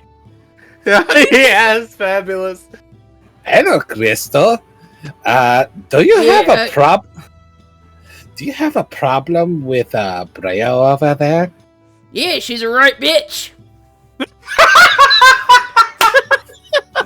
Okay. Why is she that bad word? God damn. I don't like how she told herself about she all the high and mighty and stuff like that. But isn't Tomas high and mighty? Thomas is at least nice. She's just a bitch. Hell. I don't trust her. To be clear, this bat has attacked me every time we've met since the first time we met, right? Yeah, he has. And Where are the names? I'm sorry, what did he say? He said that you walk around like you're a high and mighty bitch, and he doesn't like you. He doesn't like your attitude, and he doesn't trust you. Yeah. And you worked all of that out. She's staring directly at the bat. And you worked all of that out the moment we met, with no context. I can just tell by your face. He can just tell by your face. What do you mean? We met when I was a child. You keep talking shit like that, I'll bite your nose off. He says if you keep talking... He says if you keep talking shit like that, he'll bite your nose off. That is enough, Christo. Do it, bitch! And he flies over and tries to bite your nose. No, Krista, it's not worth it. She's like 20 times your size. Breia, after all this time, is fully fighting the bat. She just, like, one hand, like, grabs the fucking bat. Nani is trying to separate them, like, guys! Have you considered counseling? I am getting She yanks the bat off of her face. Holy fuck. So, with my 9 wisdom, I am completely oblivious to everything that is happening behind me, as I am still staring up at the pillory, sort of observing it. And I kind of muse out, more to myself than anyone else. This seems like a rather excessive punishment. For pooping? Yeah, I suppose. I mean, don't get me wrong. I mean, what he did was kind of disgusting and shameful, but I don't really think that it's something that everyone needs to be made aware of, is it? I mean, this poor guy is just going to be known as the guy who shits on people's lawns now. I mean, I do think that's the point. It's a lot of these punishments aren't really to punish the individual person for a crime. Still holding the bat. It's more like punishing. Biting your head. Like making an example of why no one should ever do it again. Ah, I see. Shame one to keep the rest of the masses in line. Yes. A very dystopian way of looking at it, but yes. No, she's pretty much got it. Thank you, Breia. Oh, I need to update my fan fiction. I'm sorry, what? No, I'm just writing stories about myself. Unhand me, you right bitch! I'm gonna tear your fucking nose off! Crystal, let's all just calm down, simmer down. You want some fruit? You want some fruit? I got some jelly. All right. Can I have one berry left from my oatmeal earlier? Yeah. Can I just shove the berry in the bat's mouth so that it'll stop talking, and then hand it back to Thomas? Because I'm assuming the speech that Nani is hearing comes out as squeaks, as far as what I can hear. Yeah. So, Nani, you just hear, "Unhand me, I'm gonna give you."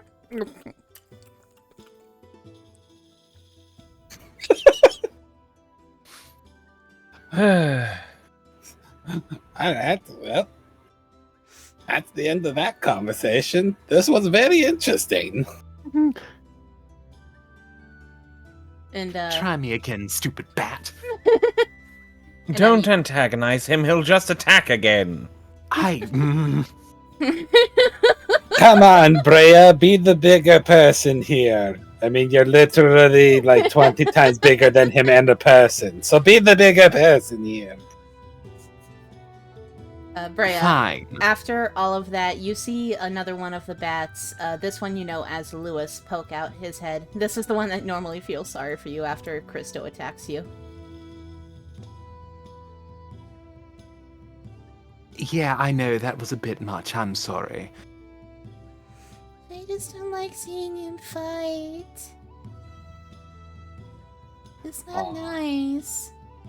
He doesn't like seeing you fight. He says it's not nice. I mean, that's fair. I'm sorry. You shouldn't have had to see that. He flies up onto your face, kind of hanging off of it, and he just kind of licks your nose. Look at better. All right. Yep. Before he gets down to your shoulder and just kind of hangs there. You know what? You have a fan. Well, this is one of the better events of the day, yes. Let's get going. This has been a morning for sure. Yes, certainly a wild ride. And Lewis flies back into your cloak. That's better. And by this time, Lafayette, you come back to the group. Oh, where did you go? She left? Amara? What? You come back to the group. Yeah, I made a good call then.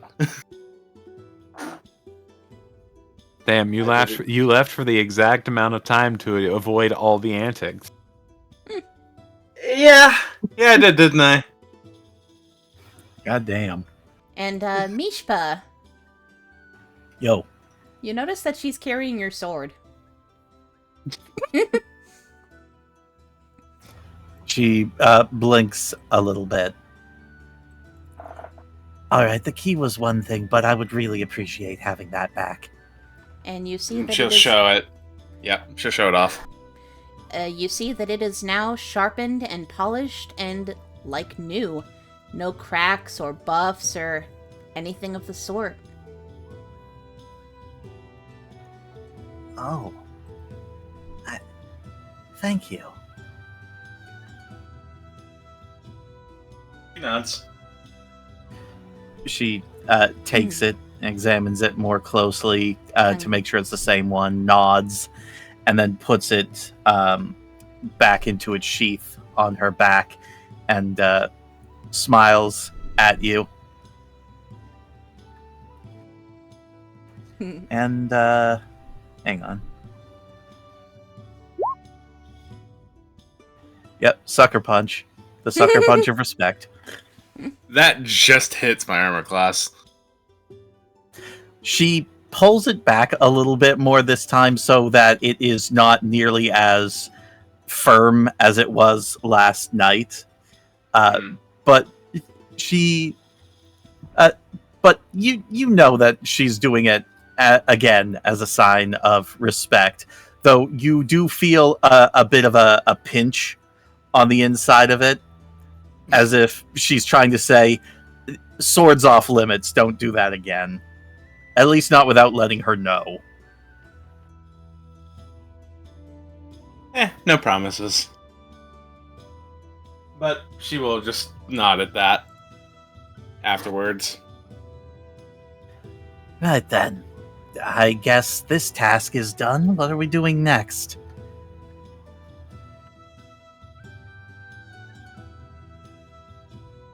Well, Might I suggest the orphanage? we're not going to the orphanage, all right? We can't. We don't have reason yet to go to the orphanage. There's nothing happening at the orphanage. We're ignoring the orphanage. All right. So, to my recollection, the prince said to complete anything that needed to be done around town. So I suppose we might want to check the job board again. And have we yet spoken to the guard captain about what happened last night, beyond just passing off the slaves? I assume that. Well, I suppose he was. Was he there, Lafayette, when you went? She shakes her head and signs out. Someone else was there, but close to him, I believe. Did you share details about what happened last night? I would have assumed I gave like a very brief rundown, right? Yeah. Yeah. She'll nod and say a brief generalization, yes. And we have a few more days before that thing is supposed to happen at the Floods, was it? Was that the name of the place? Mm-hmm. Yes. And I assume that we haven't done quite enough to earn any of the payment just yet. Nope. Okay. Thanks, God. No one was answering. Just a random person passes by, says nope, and it's like, well, how do they know what's going on? Fuck you, Ben. I love that kind of shit. Ben drowned 2 weeks ago. Ha.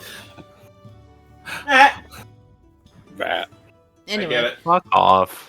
I get it. I get it. I don't know. So, you go to All right. you go to the quest board? Let's go to the quest board. Maybe there's something that's like, oh, hey, go here. And we'll go there and find more information about the coastal specters. Yes, that would be Preferably convenient, not wouldn't by it? running into more drugs. Okay. You go to the quest board, and there is a new quest on it. It says, "My husband never came home last night. I just want to be sure he's okay. Any information would help. Come see Eleanor." And the reward is 30 gold pieces. Ooh. Oh. Oh, wait. Do they have any information? It looks like they're looking for information.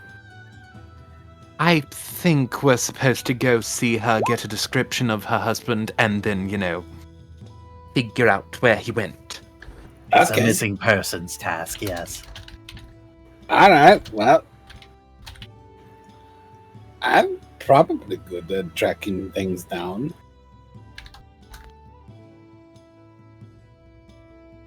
Well, then, let's go. Lafayette probably more than me, for all I know. She kind of like blinks at you. Sorry, what? I'm saying that you're probably really good at tracking down people. Oh, yeah. She nods at that. All right, let's go find the missing husband. Hand motions to follow. Looks like they're heading straight back to the guard area. Right quick. Dun, dun, dun, dun, dun, dun, dun, dun, dun, dun, dun, dun, dun, dun. So, you go to the home that was stated on the notice. And knocking at the door, you find a cardinal female Aarakocra. Hello. Very short with dark eyes. Hello, we've come for your husband. Again, really need to work on the delivery. Oh my god, your red feathers are so beautiful. Oh, thank you, darling. So you're here about the job notice, yes? Yes, we're here to help you find your missing husband. Oh, thank goodness. Please, come in, I'll explain everything. I just made some lemon cookies that should be cooled down by now.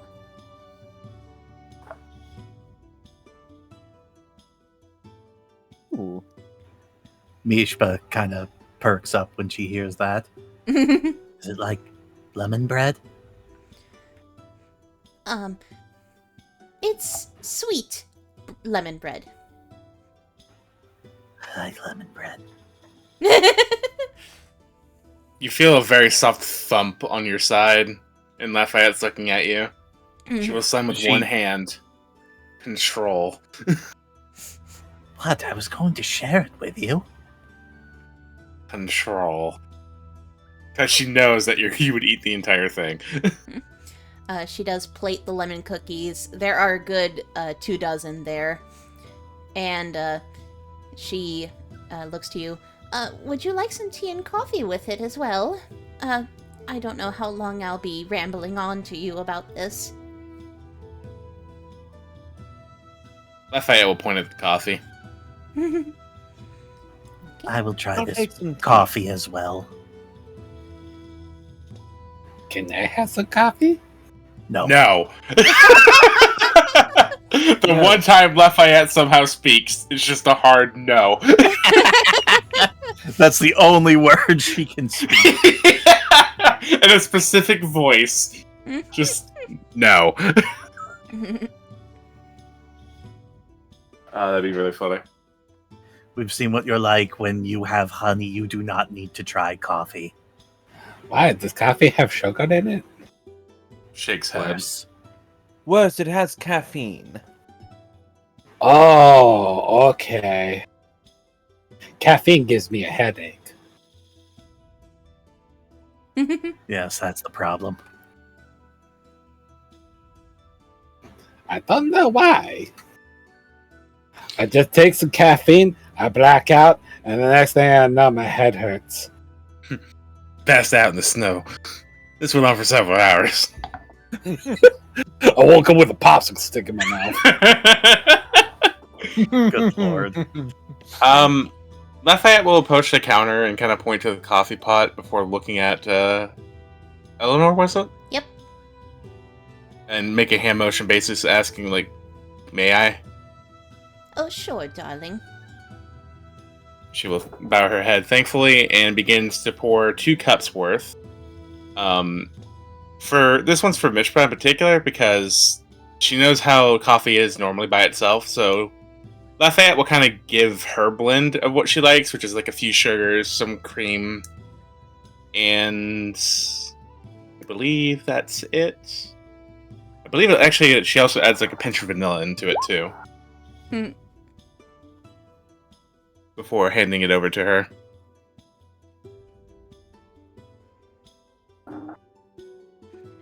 Okay. And then, when you all sit down in the living room, she sits down in an armchair. So, my husband is Polo. He's a short blue jay Arakakra with a chipped upper beak. He actually says that he got it on a fishing trip accident when he tried to wrestle with a bone shark, but I know the truth. He actually came home drunk one night and he collapsed on the couch and chipped his beak on the wooden frame. And I'm sure he'd love that you told us that.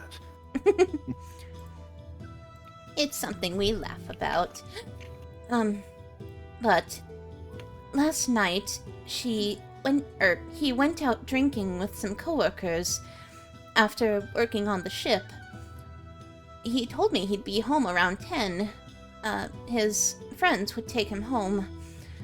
I went to bed around 9 p.m. myself, having had dinner alone, and I had already made a plate served for him at the dining table for when he arrived. And he doesn't drink often. He's happy when he's drunk. So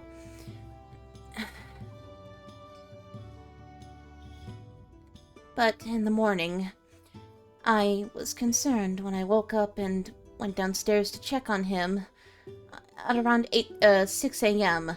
to make the coffee and breakfast, because he usually has to leave very early in the morning for work. And I saw he wasn't on the couch, and the food on the table hadn't been touched.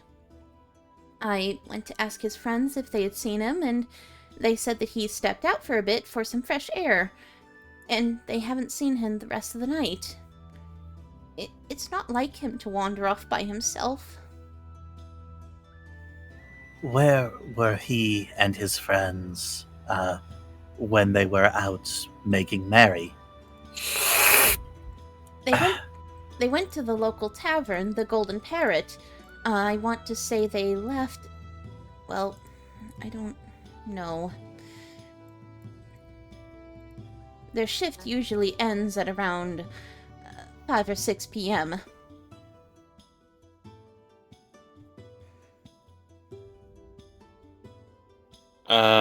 Lafayette will kind of sign out to whoever was willing to translate for her if she doesn't understand it. Can you give us a description of your husband? You said, well, she already gave a description of the husband, right? Yes. A blue jay Arakakra with a chipped upper beak. And he went to the tavern last night. Mm-hmm.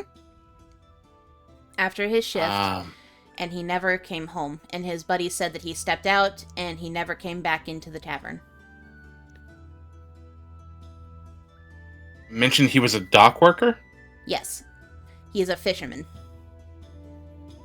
Fisherman.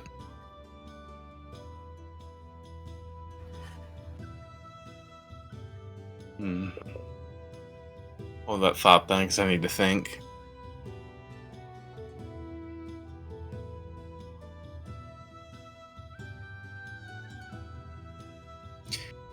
Lafayette will raise the first question that comes to mind. Is there anywhere specific that he would somehow end up when intoxicated? Or anything like that? Any specific places that he would mention? No, not in particular. Like I said, he doesn't tend to wander off, even when drunk. His buddies would usually steer him clear of anything dangerous. Who are the buddies? They're his co-workers, normally. There's, Bordo the elf. We call him Flumpy, the halfling.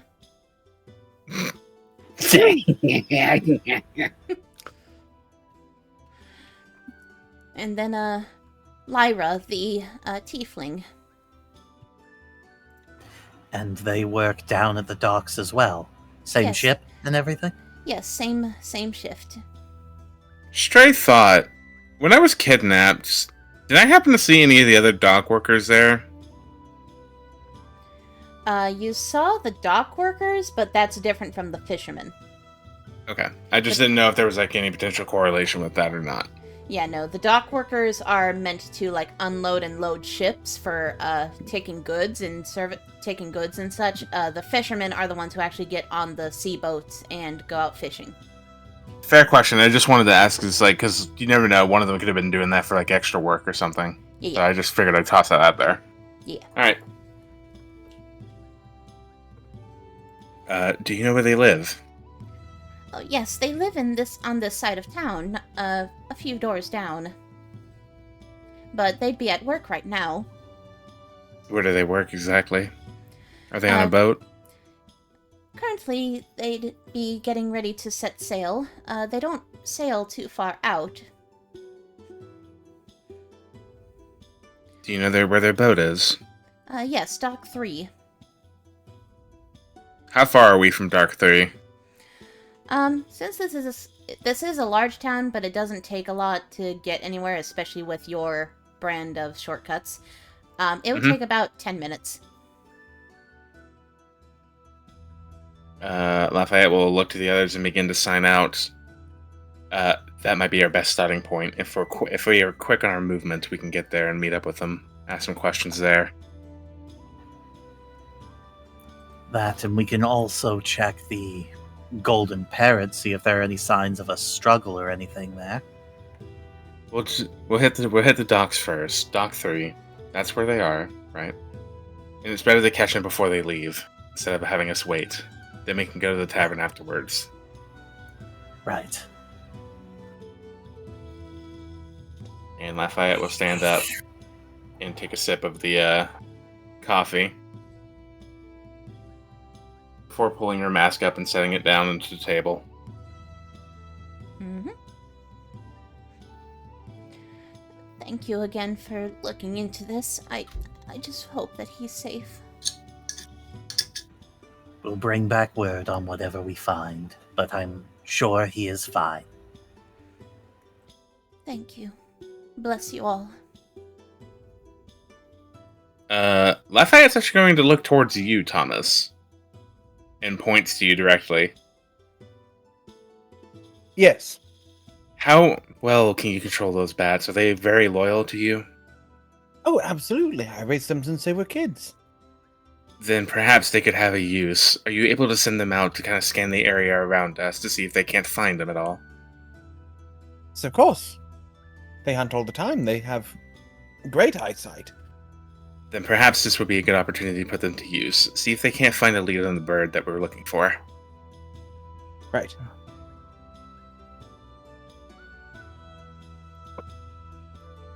And once we're outside, I'm going to open my cape. All right, everyone. You heard the description. It's going to be a bit more difficult than our usual bores and such. But just let me know. Each of you go a different direction, and let me know if you find anything, okay?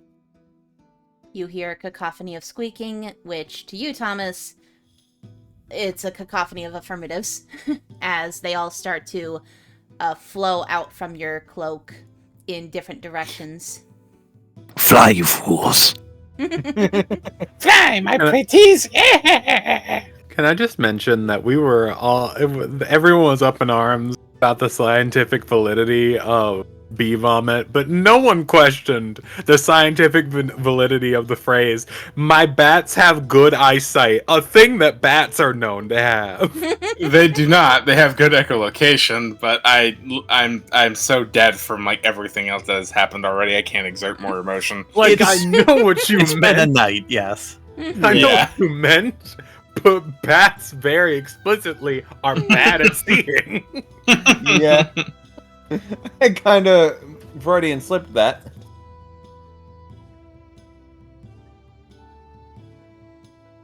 You guys make me really happy. Why? Oh, that's good. You make my sour Saturdays sweet, like fruit poop. I'm going to Fucking chokeslam you. Why do you do this to me? I will find a way to enjoy it.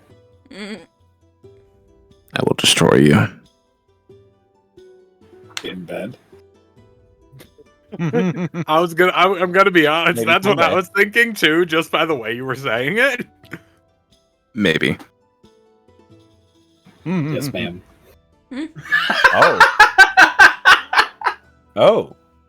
Oh Alright, my moving god. on. So yeah, we're going down to the docks now. Yep, we're going to Dock 3. Are we? I need a minute. We don't have a minute, unfortunately. Do we want to take a 5-minute break? We should actually take one of those, because last session we didn't take a break at all, and I had to piss so bad at the end of that. Let's take Yeah, a let's 5-minute take a break now. And we're back. Cool. Breia's dead again. Tragic. Yeah, sorry guys, happened off screen. In the anxiety chamber again. Killed by comedy. So Nani did it. I didn't have my tetanus shot. That bat killed me.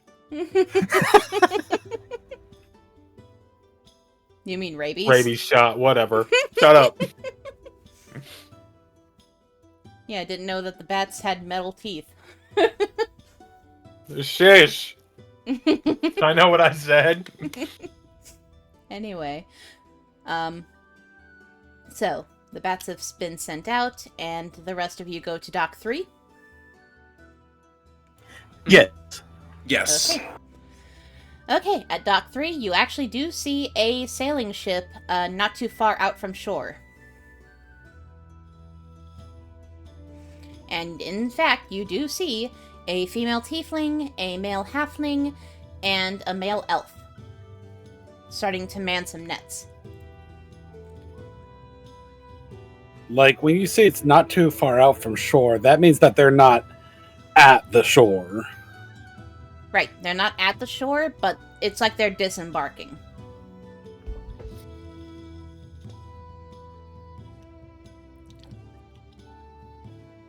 How far out is the boat? About 30 feet.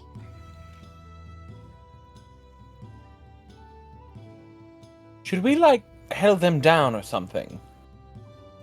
That seems like the reasonable thing to do, yes.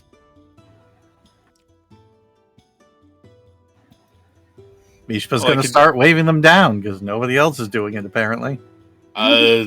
Lafayette's gonna wave him down too and just kind of whistle as loud as she can. They all turn to look at you, and the halfling gets on the bow of the ship, kind of standing up. You need something? Yes, we're here to ask about... What was his name? Polo. We're here to ask about Polo. Polo. Whatever. Honestly, I thought it was Polo too. I thought it was Bolo as well. I thought it was leading to a joke. Now where's Marco? Bro, fuck. This is also bad shit. Oh my god.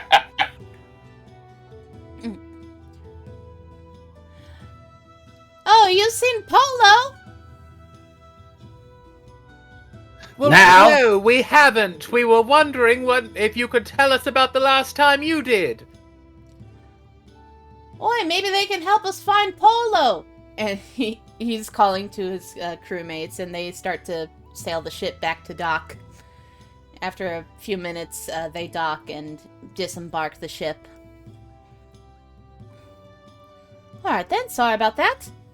You want to know about Polo? Yes. We do, yes. Any information you can give about when you last saw him or what might have happened would be appreciated. Well, not much happened, the tiefling starts. We all went to the Golden Parrot after work, something that we tend to do every couple of days, just for some drinks and to have a good time. We don't usually drink too much, we don't get, like, plastered or anything, but sometimes, you know, you need someone to walk you home, especially with all the activity going on in the recent months. But when Polo stepped out to get some fresh air, we waited and waited for him to come back in, but he never came back. We went out to look for him nearby, but we couldn't find him, and we were way too disoriented to look too far or see clearly. So you didn't notice any signs of struggle? Nobody else on the street said anything? I do remember that I did ask one person if they'd seen him that was out on the street. Some beggar person. He said that he had walked towards the floods. But no one really goes there. Shit. Well, this is a good opportunity for us to scope out the floods. Yes, how convenient. I'm sorry, the floods? Yes, the area of town that's all flooded. Yes. Nothing but abandoned buildings and shipwrecks. Lafayette signs out. I explained this the other day. Right, yes, I forgot the name of it.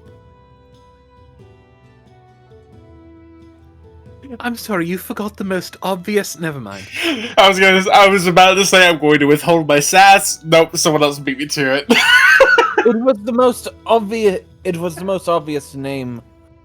That it's the most boring name, honestly. Which is why. All right. Anyway, and I'm sorry, that really threw me off. It's really like what? Mishpa kind of looks down at Thomas and just goes, "Do you often have memory problems, Toga?" No. Oh, I like that one. Hell yeah. But you're getting closer. You're getting closer. Is she? I can't tell. She at least has the first two letters. Well, she's Better than been cream saying puff. the first two letters. I guess it's shorter now. Anyway, not the point. At least it's not cream puff. Who calls you cream puff? We're not doing this. I'm sorry. I'm so thrown off. What question were we on?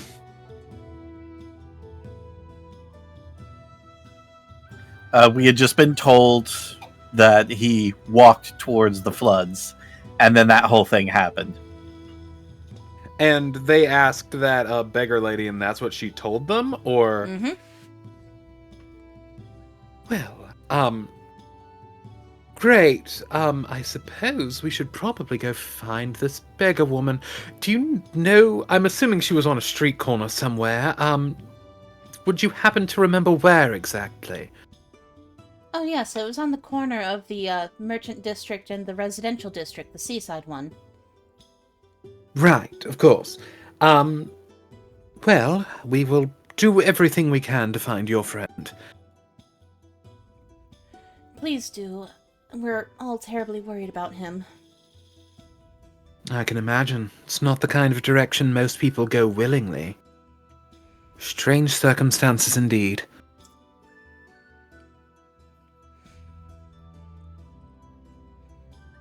Indeed.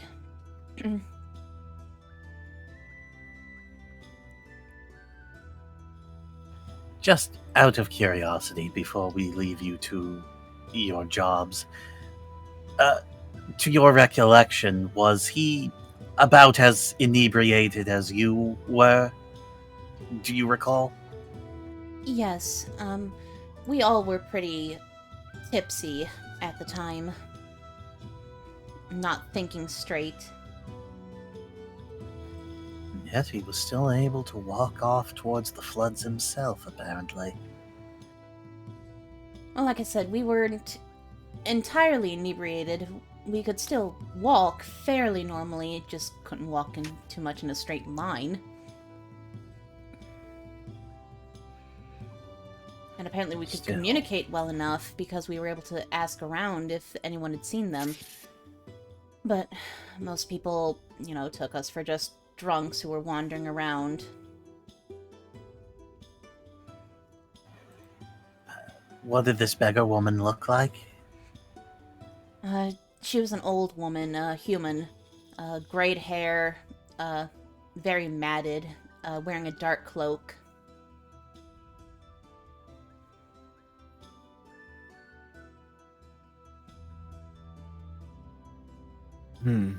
Wonderful.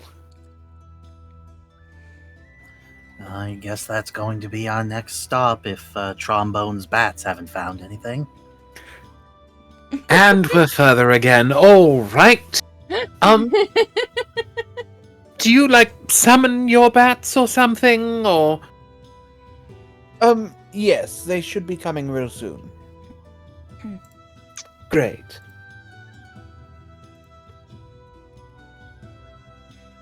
And around that time, one of your bats does come back. Yes. Speaking of which... This one is Zelda. Zelda, what... have you seen anything in particular? I checked out the area that's very full of water. Doesn't look like there's anything there.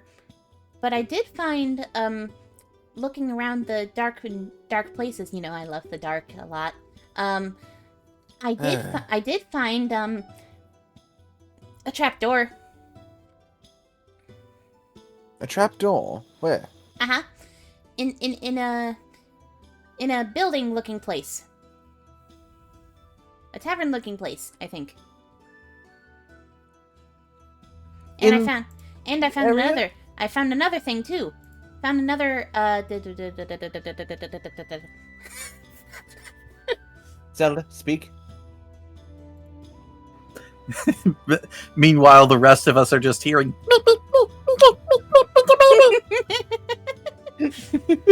Exactly.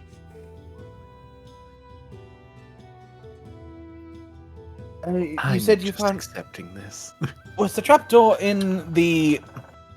Was it in the flooded area with all the water? Yes. I see. This one looks like a pirate ship. I see. Okay, back into the cloak. In she goes. So, it would appear that going to the floods is probably the best option right now, because Zelda's managed to find a trap door in one of the in like a tavern area in the floods. I'm sure. All right, that makes sense. We should probably still ask that beggar just to be positive, but that makes sense to me. Our trapdoor is unusual. Depending on their location, yes. The floods are usually abandoned, right? Yes, no one goes near the floods except the odd person who thinks that they'll find anything usable from the wood scrap that is there. Or you do have some crazy people who think they'll find abandoned treasure there, which no such treasure has been found. And what made the trapdoor so prevalent? Like, is there something unique about the trapdoor the bat saw? Well, for one thing, it's a trapdoor. For another thing, it looks like it's been fairly used. Okay, that's the thing I was looking for. I was gonna say, a trapdoor in a tavern is not uncommon. Because that's like storage area. Because like in the olden times, like whenever you had like a storage area, or you would like dig underground and like have like all that. That's really good for like storing grains and stuff. It lasts a lot longer.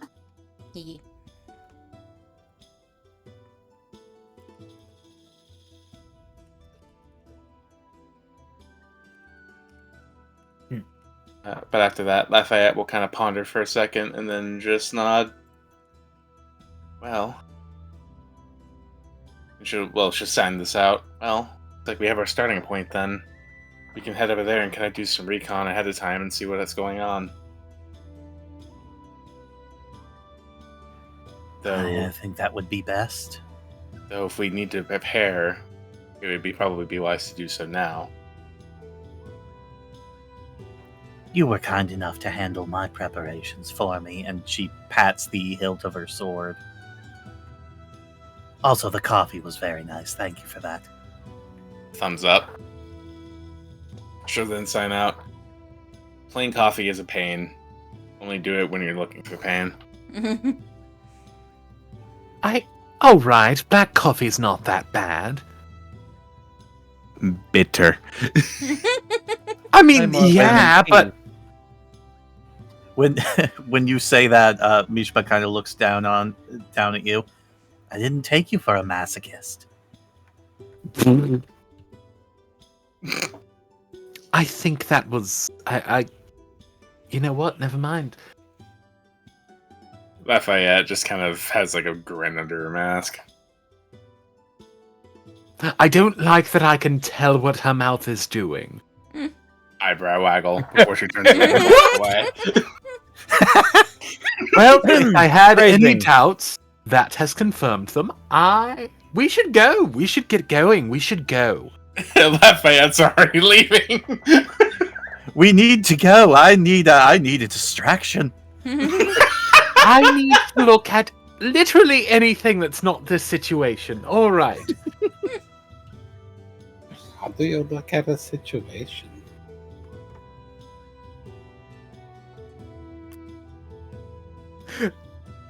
Nani, don't question my semantics. Let's go. Okay.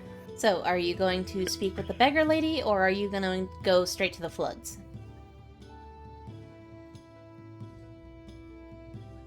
I kind of stepped away for like part of this conversation. The benefit of the beggar is what? Remind me. I mean, all things considered. Things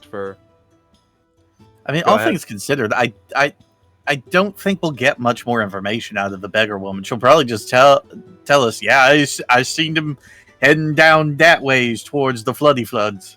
That's probably all we're gonna get out of him. Okay, but hear me out. Don't you want to hear her do a voice for that? No. Aw. It'll show up one way or another, I'm sure. We're headed to the floods. Damn. I bet it would. I love Wait your till we hear voices. Don't get me Verbal wrong, Direct. Blaze. I bet it would have been one of the good ones. Wait till we get to the furbolgs. Oh, Which one? Oh boy. What'll it be this time? Depressed Squidward or fucking Kermit? I'm hoping When for you get Carl Kermit. Sagan. What? When did that one was so out of happen? left field. That one was so out of left field that I just couldn't help but laugh. And now we're going to talk about the universe. Anyway. Hey there, interloper. You're not supposed to be here. Anyway. So. I'm guessing you're heading towards the floods. Yes. Mhm. Okay, music change!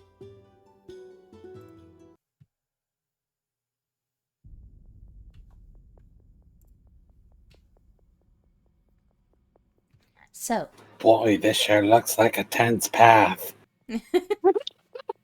you come to Nice. you come to the floods, and just as its namesake provides, it is an area of town that is about knee-deep in water.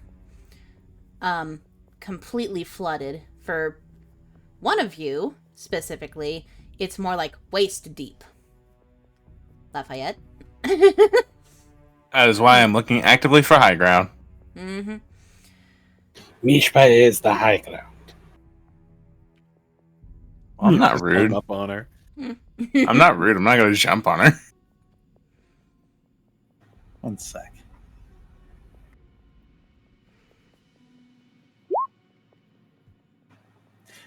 Yeah, no, Mishpa is going to look between everyone for a moment, and she is going to take both Breia and Lafayette and pull them up onto her shoulders as she's wading through the water. Not only that, but you can tell that this water is actually very familiar to you, Nani and Mishpa. This is stagnant water. Mm. There's no place for the water to drain here. This has been here for quite some time. How is it flooded if it has nowhere to go? How long has it been like this? No one's really sure how the floods happened. It just somehow happened. Rumors have said that a tsunami came in that part of town. Some say that this was an old part of town that just got abandoned, and the ocean took it over. Some say that this was a faulty canal. There are many rumors, but none of it concrete. I usually chalk it up to either some English. Well, I usually just chalk What's it English? up to either nothing. Don't worry about it. Either an entire district sank, or sea level rise, global warming, bullshit like that. Yeah, Well, we not got bullshit. global warming here too. Fuck! This place is fucked up.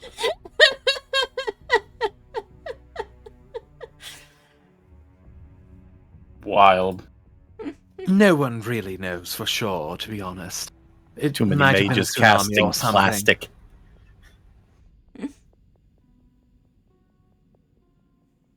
Well, all the same, who knows what's ended up in this water.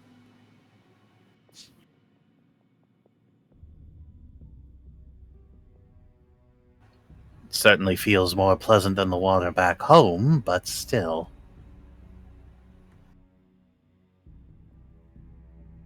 I feel gross. And Mr. after all that work you put into that shower, too. Mr. Burns is huddled up on your hunch. Mr. Burns, maybe you should go back in your lamp for a little bit. Immediately. There you go. You're safe in there. It's okay. And then she trips and drops the lantern in the water. It's closed. Oops! Oh no, he's floating away. Oh no, I can't shuffle after him fast enough. Row, row, row your lantern gently down the pane. No, Mr. Ben, stop rowing. You're going the wrong way.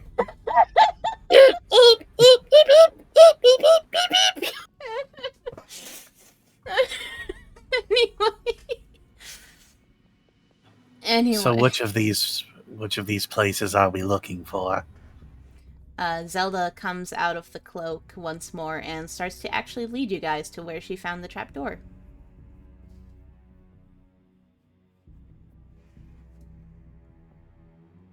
Did the rest of the bats ever come back, by the way? Yes, in time they all did come back, and they all had nothing to report. So, this building has a trapdoor in it, and it's not flooded? Correct. Strangely enough, the trapdoor is on some sort of uneven ground where the water does not touch it. Okay. Cool. Well, this is convenient. So, who wants to lead the way? I can.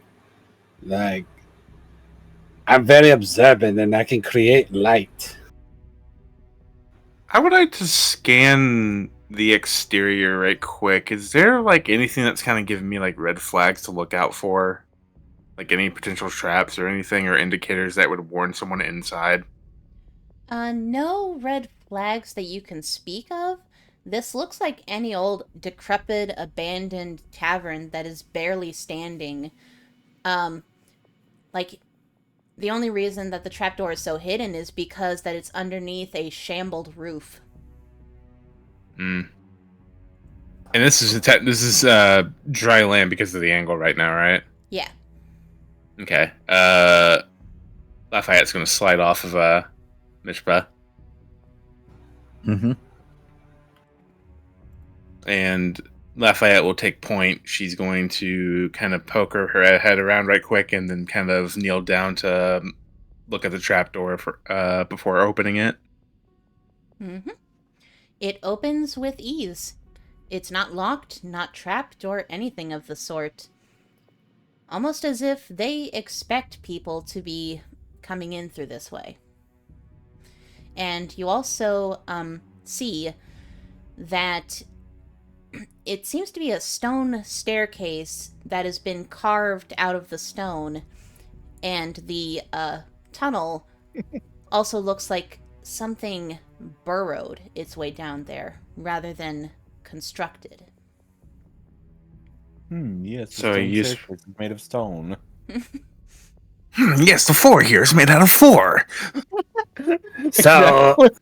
So did like a giant badger dig this hole and somebody decided, you know what, this needs a trapdoor? I'm not sure. Lafayette just kind of signs out. So it seems they have pets at their disposal or something. Well, whatever it is that made this hole, it's big. So if it's still down there, well, I'm going to slowly go down into the hole. how big would you say that the hole is in diameter? Diameter, it is about 15 feet by 15 feet. Okay, so would you say that a large beast would be able to fit in there? Oh, most certainly. Okay. Uh-oh. A Where are you huge going? beast? A large one. Okay. And, just making sure. So Thomas, you're taking point? Yep. Okay. Don't worry, I got your back. I would certainly hope so, yes.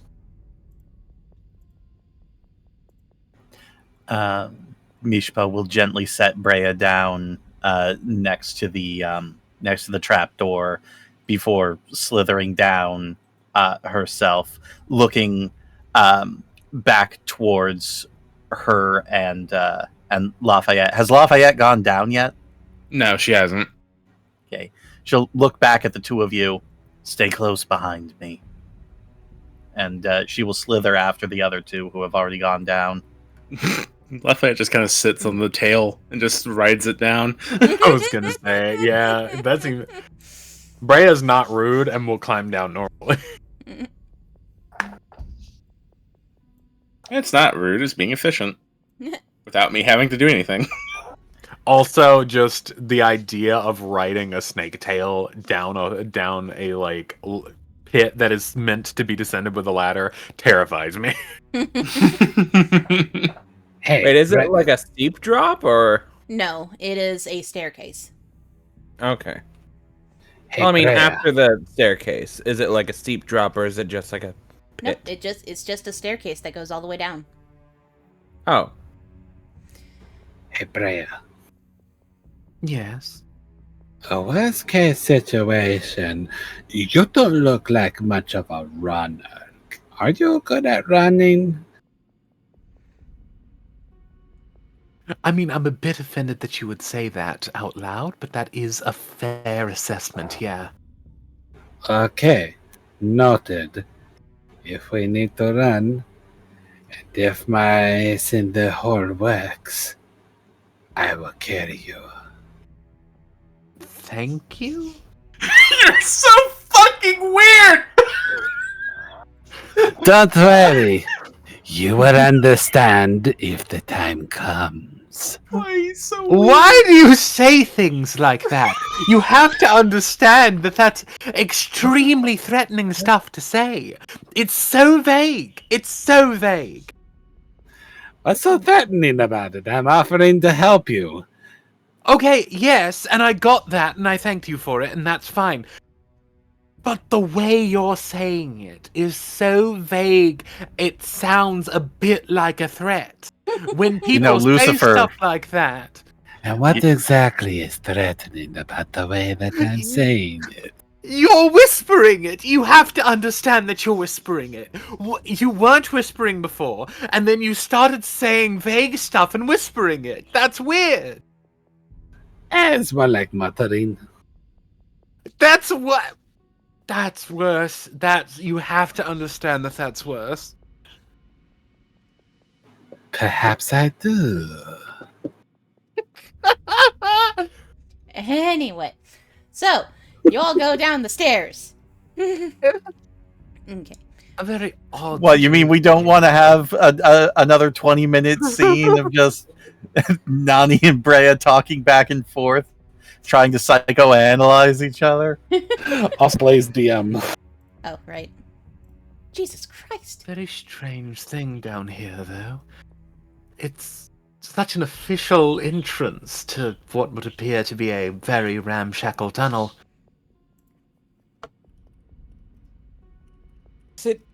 It's so strange that we're technically below the sea line, aren't we? Yes, but, well, apparently whatever this ground is made of, it doesn't absorb the water to the point that it just kind of seeps on through. It's pure stone. Looks very solid from what I can tell. No cracks or creases or crevices.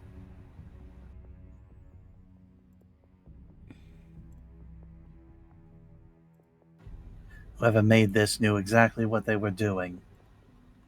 Or whoever repurposed it. Whichever.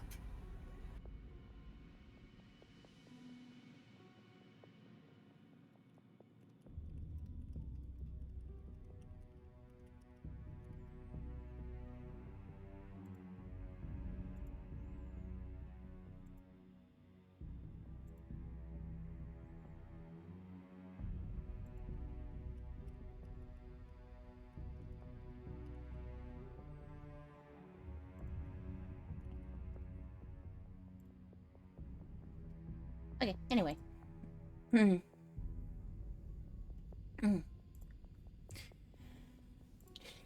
So, after 10 minutes of climbing down the stairs, you get to a dark, cave-like structure. You see there are torches in sconces along the walls, lighting the room enough to where you can see. In the large chamber, you see a metal cage structure in the center of the room. A 15 by 15 cube that reeks of blood and viscera, and you see can be deeply stained with such.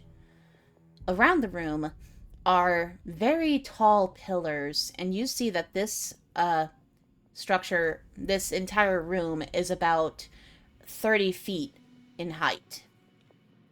And along with the pillars, you see various statues of humanoids of all sorts, very intricately carved and seeming to be of masterful craftsmanship.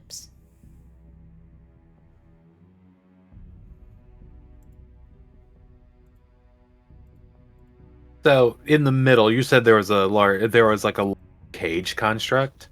Yes. Well, hold on. This area is where they said that fight was taking place, isn't it? I believe so, yes. Well, there's a big old cage full of blood right there. So, I guess this is where we were going to end up, regardless. Well, is it the kind of cage that you would have like a fight in? Or is it just like the kind of cage that you put a large animal in? Lafayette signs out. Could be a mix of both. Large animal versus a human or a humanoid. Or human versus human to the death. Kind of varies, I suppose. But this is definitely to the death. Does anything in the cage look fresh?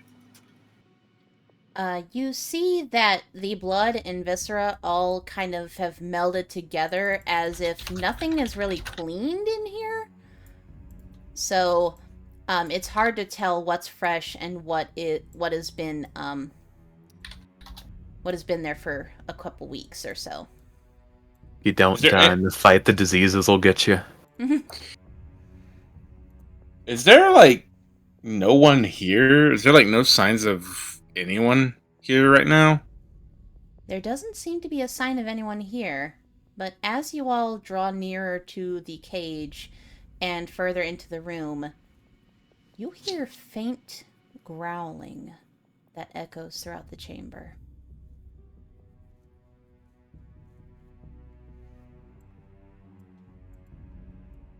Well, that's never good, is it? Mishpa's going to draw her sword.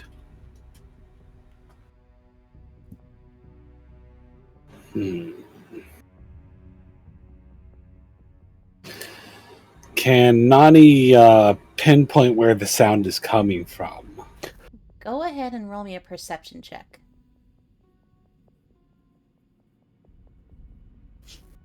I'll assist. Oh, whoops. I did that in GM. That's a 24. Okay, and rolling again.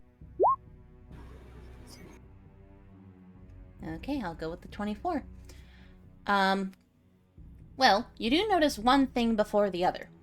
One thing you do notice is that to your... Well, I'll say you're looking right in front of you. Right in front of you, to the left of the cage, it is covered up slightly by a curtain, but you can see another pathway. But, standing in front of that pathway is what you see next. And, really quickly... One second. I need you to make a Constitution saving throw for me, please. Who? Nani.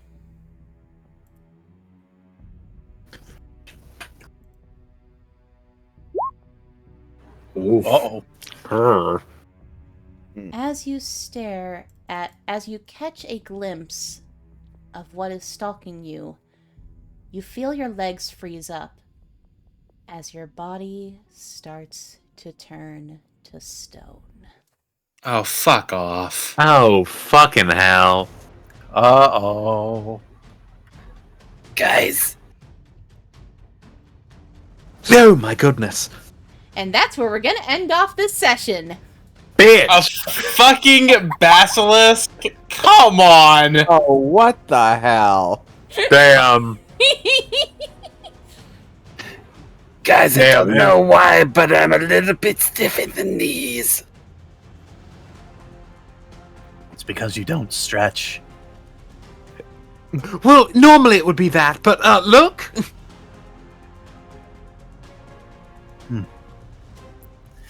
Well, time to go kill it. This is fucked up, I just want to say. It is ruining my plan. My perfect plan! My plan to escape in case things got bad. How are you going to... Yeah, how are you going to carry someone on your back or whatever if you can't move? So, hope you all enjoyed, and we shall see you again next week.